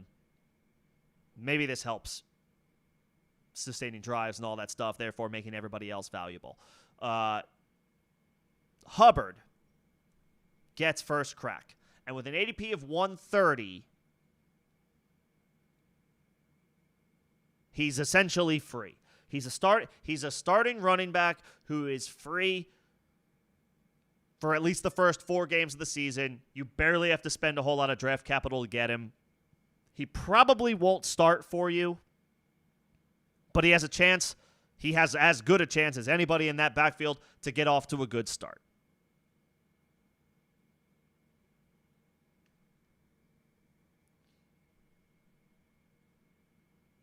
And last year, Chuba was actually pretty solid, especially toward the end of the season. He finished just outside of finished just outside of being an RB2 on the season last year. But I mean, in half PPR scoring, from like week 11 on, 18 half PPR fantasy points, 22, 10, 11, 11, 9, 10. He was a steady contributor for you. If you made the fantasy playoffs and flexed Chuba, you probably were perfectly fine with the results. They weren't week-winning performances, but they didn't, he didn't bust either. So all that to say, I always like trying to find guys that could potentially get off to a good start and build some good momentum going into the season. Because if it doesn't work out for Chuba, then you spent a 13th round pick on a guy who started at running back for the first month of the season. There are worse risks to take. So at his cost especially, perfectly fine taking a shot on Chuba. He could be a nice like pot sweetener in a trade where maybe you send him and another player and try to upgrade either at running back or wide receiver. He could be a nice pot sweetener, or he could just be good running back depth for the season. Especially if Jonathan Brooks isn't able to get right at any point during his rookie campaign, which I guess is possible, but the vibe seems to be that he will play eventually. They drafted him in the 2nd round, after all. Of course, again, the Panthers are not expected to be good. Brooks plays the volatile running back position. He's coming off the torn ACL. Do they shut him down, in week 14, 15 or so, when in all likelihood they're out of the playoff race? That is a concern. That is definitely a concern with Jonathan Brooks. And again, he's not going to play the first 4 weeks of the season. He's on the PUP list. He is ineligible to play at least until week 5.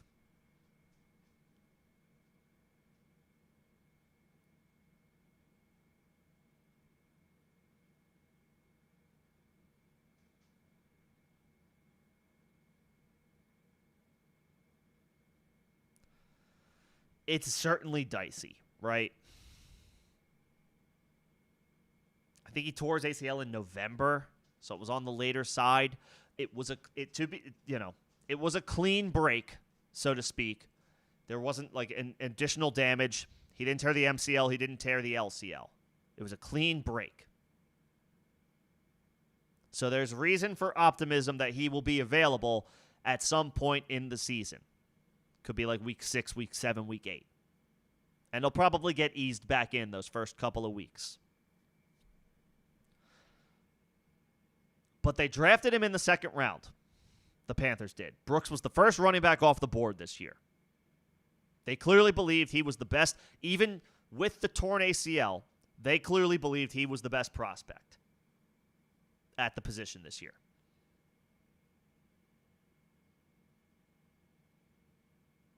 If he's ready week 6, you got to roll him out there. You got to see what you have.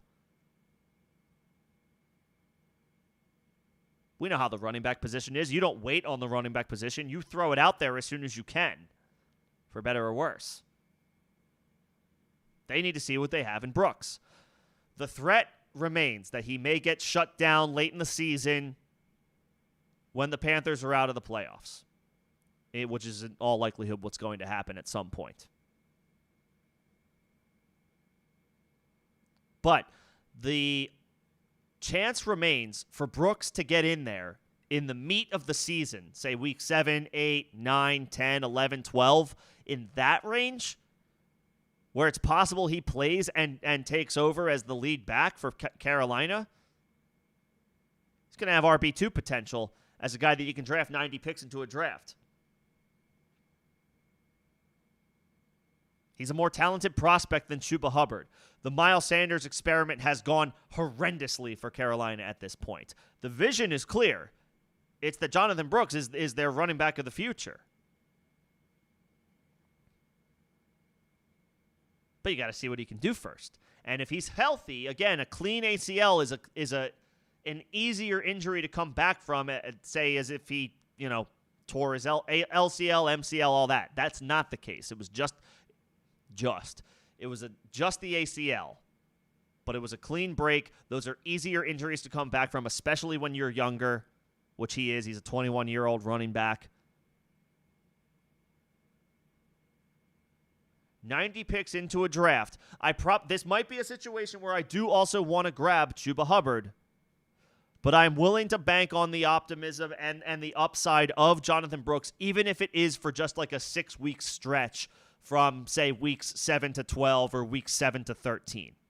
And then maybe I'm painting a picture that might not even come to fruition. Maybe he gets shut down by Carolina late in the season if they've only got a couple of wins and they're out of it and they don't want to risk further injury to their running back. But if he's ready to play this year, say by week 6, I think they're going to put him out there. They drafted him in the second round. You got to put him out there and see what you have. So I'm cautiously optimistic on Jonathan Brooks. This is a rare scenario where the injured guy has an ADP higher than the healthy guy, where I'm okay with both of them. And this would be a scenario where I would be happy to end up with both guys. Hubbard starts the year, gives you an option 4 weeks into the season, and then later on, Brooks gives you an option from, like, say, week 7 on with more upside. Maybe for a small window, but then if that happens, you still have Chuba, like for week 13, 14, 15. So I'm good with both of these guys. I'm good with Brooks and I'm good with Chuba. As for Miles, no, it didn't work last year.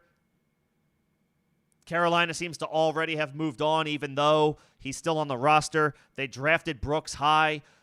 They want to move on from Miles Sanders. The thing that's holding them back is probably the contract that they gave him. Way too much money.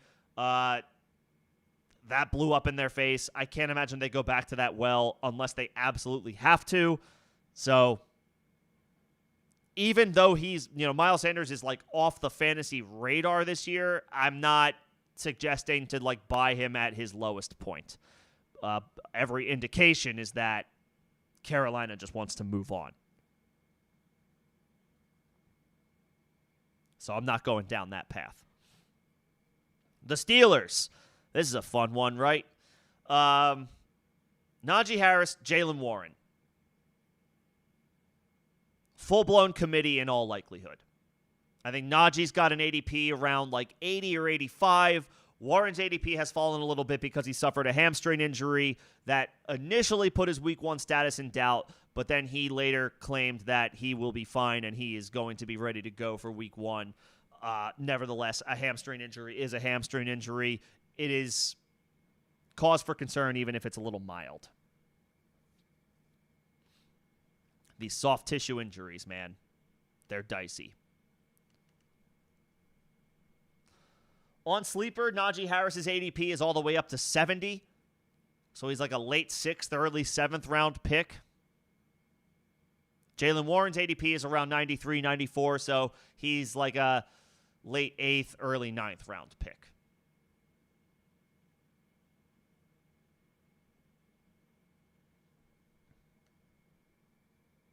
Najee was a 4th round pick last year in one quarterback half PPR leagues. That didn't work out. Of course, he finished as a low-end RB2. That's not going to get it done with a 4th round ADP. So he wasn't bad, but he wasn't the best pick. He wasn't terrible, but he was not like the most ideal pick that you could have made in the 4th round last year. But he still finished with over 250 carries for the 3rd straight year. Nearly caught 30 balls. He finished with 29 catches. Didn't catch a touchdown, though. But he still ended up with 8 rushing touchdowns. Now he's 30 picks cheaper, and Jaylen Warren has picked up a hamstring injury. I'll be the first one to say it. Well, I'm not the first one to say it because there are people who said it before me. I don't know that Najee Harris is very good. I don't know that he's that good. Last year was the first year he finished with a yards per carry over 4, with 4.06. So, like, not that efficient, not that great. He was under 4 yards per carry his first 2 years in the league. But he still has given you 1,000 yards on the ground and at least 7 rushing touchdowns all 3 years. His role hasn't changed. And now Jaylen Warren is dealing with a hamstring injury going into the season. It might be mild. He says he's going to be ready for week 1. But a soft tissue injury is a soft tissue injury. I'm not crazy about Najee Harris, the football player. But from an opportunity perspective, combined with Warren's injury, even though his ADP has climbed up to 70, I'm good with Najee Harris at his cost. Because even with the slightly inflated cost this year, up to with an ADP of around 70, he was in the 40s last year. His ADP was in the 40s last year. So he's still 30 picks cheaper this year. He's still 30 picks cheaper than he was 30 picks cheaper this year than he was last year. The role hasn't changed. He's still got 1,000 yards on the ground and 8 touchdowns. And now Jaylen Warren is banged up. Draft Najee Harris. Not as anything more. I hope he's your RB4. But last year he was being drafted as your RB2.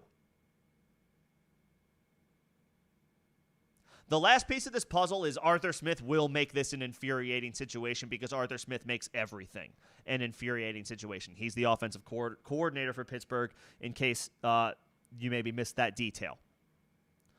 So good luck, Pittsburgh. Plus, the Steelers' offense just might not be that good this year. But they weren't that good last year either, and Najee Harris still gave you 1,000 yards and 8 touchdowns on the ground. He's primed to do that again, but at a 30-pick discount. So I'm in on Najee Harris. I like that production from my RB4. Not necessarily my RB2, but I'll take it from my RB4, which is what you can draft Najee as this year. Maybe even your RB3 if you go wide receiver heavy in your draft. And that's still fine. You're not necessarily relying on him right away. But I think he presents some good depth at a reduced cost, even though he's got the same role as last year. To that point, I wanted to put Jaylen Warren as solid green, but I'm going to put him as that lighter shade of like, yes, I'm interested. I am, but I'm not reaching for him. I'm going to actually hope that he probably falls a little bit given the injury. I know he's talented. He's a talented player. He's an effective player. And I'm not, I don't need to see him fall too far. But with the injury that he picked up, apparently he's fine. You still have to have some caution with soft tissue injuries. I'm not going out of my way to draft Jaylen Warren. If somebody wants to overdraft him, that is fine. I would like to get him, his ADP is around 93, 94. If I could get him around pick 100, and I get, obviously, a lot of these running backs are around that same cost. So, if it's like Jaylen Warren versus Brian Robinson, I would take Brian Robinson. If it's Jaylen Warren versus Zach Moss or Chase Brown, I'm probably taking Zach Moss and Chase Brown. That's why those guys, if it's Jerome Ford or Jaylen Warren, I'm taking Jerome Ford because I think Jerome Ford will be the starter for most of the season for Cleveland, if not all of it. So I'm not like, I guess Warren needs to be available after all of those guys. So maybe it does need to be a little bit more like pick 103 or 04 or 05. I'm interested, but I'm interested with, as opposed to being cautiously optimistic, I want Warren, but I have a little bit of pessimism. There's a slight difference because of the hamstring injury. So I'm fine with taking him. I'm not going out of my way to draft him above his cost, above his ADP. I would like it much more if he slides a little bit. Cordero Patterson, in all likelihood, is not a factor, even though Arthur Smith loves him. He's just listed there for depth purposes. I suppose he'll be worth a look if anything happens to either Najee or Jaylen Warren, but I'm not going to hold my breath on Cordero Patterson, even in that scenario.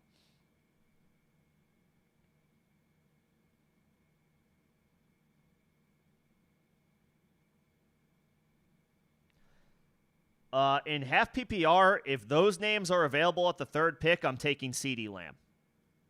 He's the one receiver. Him and Tyreek Hill are the only receivers that I am willing to take over those running backs. If your question was like Bijan Breece or Jamar Chase or Bijan Breece or Amon-Ra, I would say Breece Hall. I have Breece slightly ahead of Bijan. But if CeeDee is available, I'm taking CeeDee Lamb.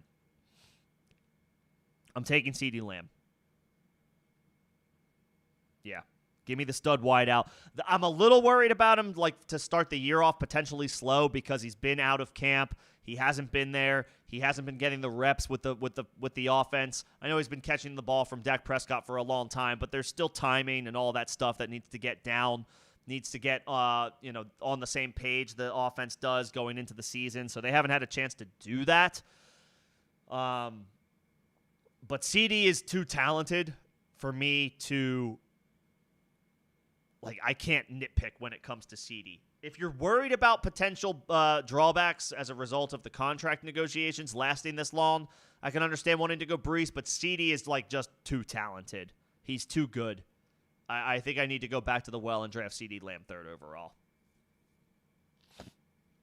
All right, last backfield to get through.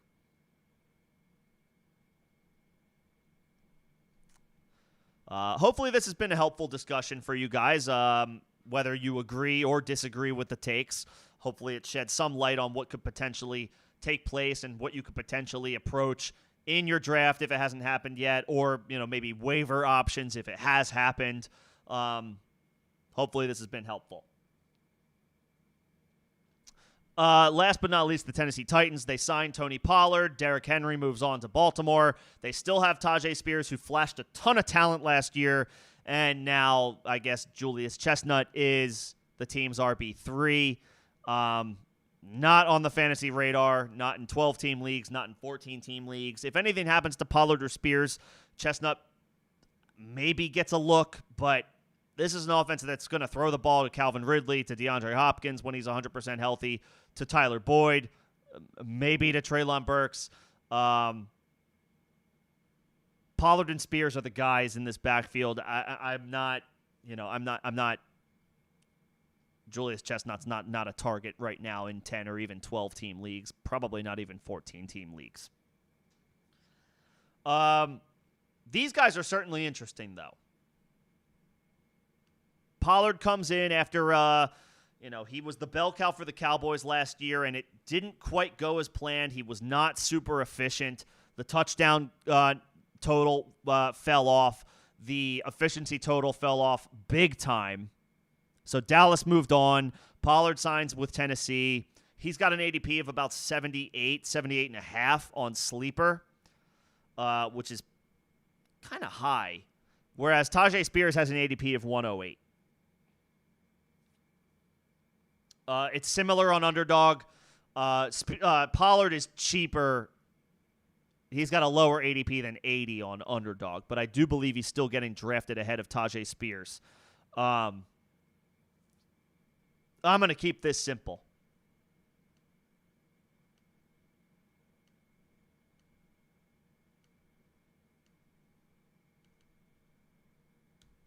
Pollard is a guy that I need to fall 10, 12 spots to be a little bit more interested in.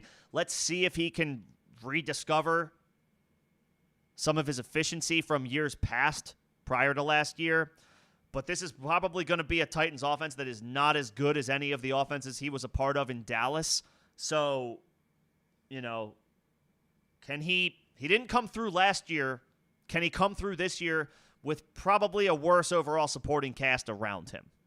Spears, on the other hand, forced a timeshare with Derek freaking Henry, something no complimentary back with the Titans had ever been able to do. He outsnapped Derek Henry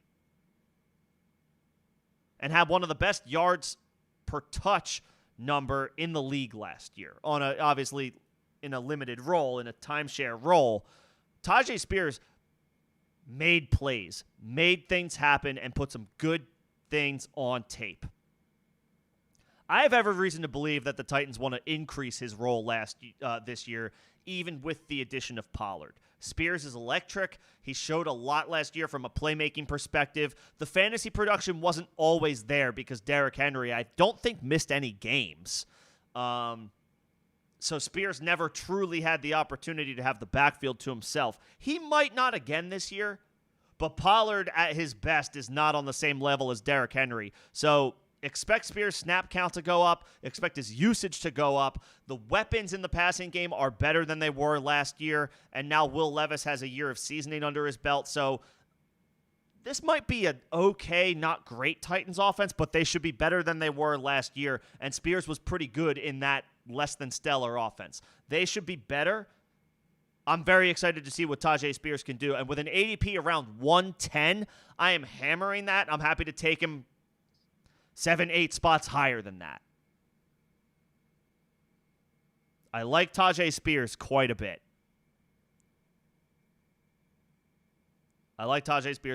This year. To be more productive than Tony Pollard, to be the bigger playmaker than Tony Pollard, and to be the better fantasy asset, especially relative to cost, than Tony Pollard. Give me Tajay Spears in 2024.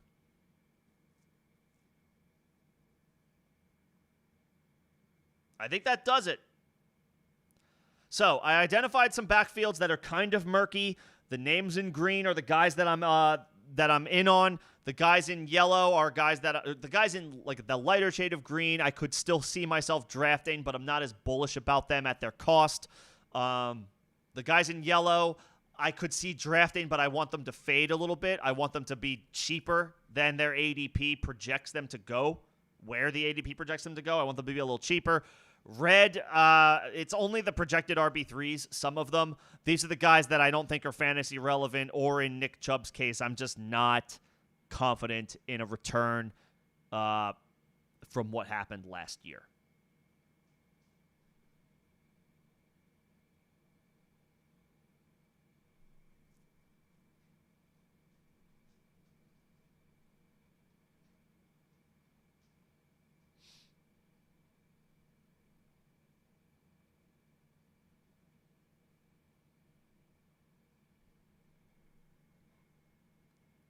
So some targets, 100 picks into the draft, some fades throughout the draft, starting in the middle rounds. and then some guys that I'm cautiously interested in, but I'm not going to go out of my way to draft them. That'll do it. It's tough. E11. You don't always truly know how a draft is going to shake out. So you go in with a strategy. Things may go down that you don't expect to go down. You try to get a read on your league mates every year. You expect them to do similar things year over year because that's what they've grown comfortable with their strategy. So you try to predict that stuff, but it doesn't always come to fruition. What you expect to happen doesn't always pan out.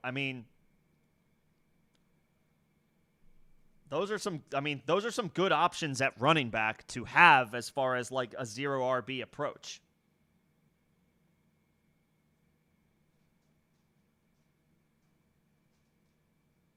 I like Travis. I think ETN will be fine this year.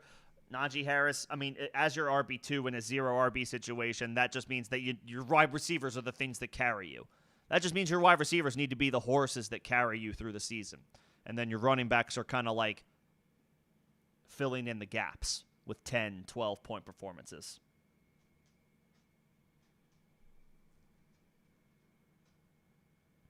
But we haven't played a game yet. We haven't played a down yet. It's a long season. Let's see what happens. I think that'll do it for me. Yeah, and then as deep watch list guys, I like Roschon Johnson. I like Jalen Wright. And I don't know if Lord Aldrich Estime, first of his name, will be a fantasy relevant player this year, but keep an eye on him. Keep an eye on him. Roschon, Jalen Wright are deep stashes that I like. So I will timestamp this stream. I will try to cut this up into a little bit more digestible, smaller videos on a per team basis. That'll hopefully help for the rest of this week as you guys prepare for your drafts.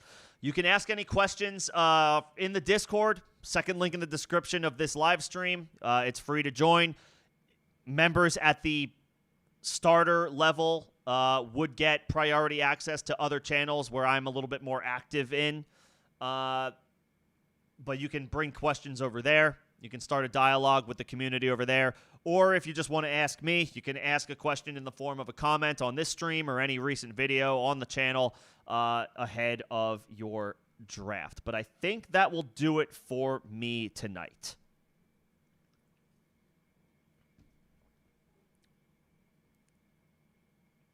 I will be a little out of pocket this weekend, so I'll try to get some stuff out as I can. If you have questions that come up again, whatever my most recent videos are, feel free to drop a comment. I'll see if I can get to it. And then the full slate of streams for the season starts next week, Tuesday, Thursday, Saturday, and Sunday. Again, one last time before I log off this year, or going into this year. The Tuesday, Thursday streams. Tuesday is waivers. Thursday is a Thursday Night Football preview, and then just a general vibes going into the weekend. Those will be AMA will be available to everybody. The Saturday, Sunday start-sit live streams this year will be a members-only chat. Just the lowest level, the practice squad level membership will get you access to the chat that weekend or those weekend days, and you will get a thought-out breakdown between your situation, between your 2 or 3 players that you're trying to decide to start. I will give you my best. I will give you the most thought-out explanation that I can provide given your situation, whether it's data, matchup, vibes, whatever have you. I think the bang is worth the buck, admittedly. So just want to give that heads up going into next week, which is week 1. So the start-sit streams will take place over the weekend for the first time for 2024, starting then. And I don't typically take start-sit questions in the Tuesday, Thursday streams. I may give you a real fast answer, but I'm not going to delve in because it's even on Thursday, other than the Thursday game itself, it's just too soon to try to make those calls. Injuries, practice reports, and all that good stuff.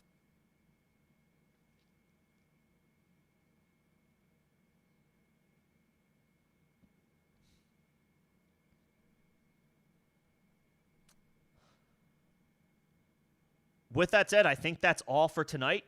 Appreciate you guys coming in. There were quite a few faces that showed up today, which was great. Thank you guys for thinking enough to hang out, whether it was for 10 seconds or 10 minutes or a little bit longer than that. Appreciate you guys. Let me know if I can help in any other way. Best of luck in your drafts if they haven't happened yet and I don't speak to you before then. Again, ask a question however you feel you need to get a hold of me, whether it's in Discord or as a YouTube comment, and I'll see what I can do about helping out. Everybody have a great night. Thank you as always. Football's close. Get excited. Good luck in your draft. I will see you guys later this week and certainly next week. Thanks, everybody.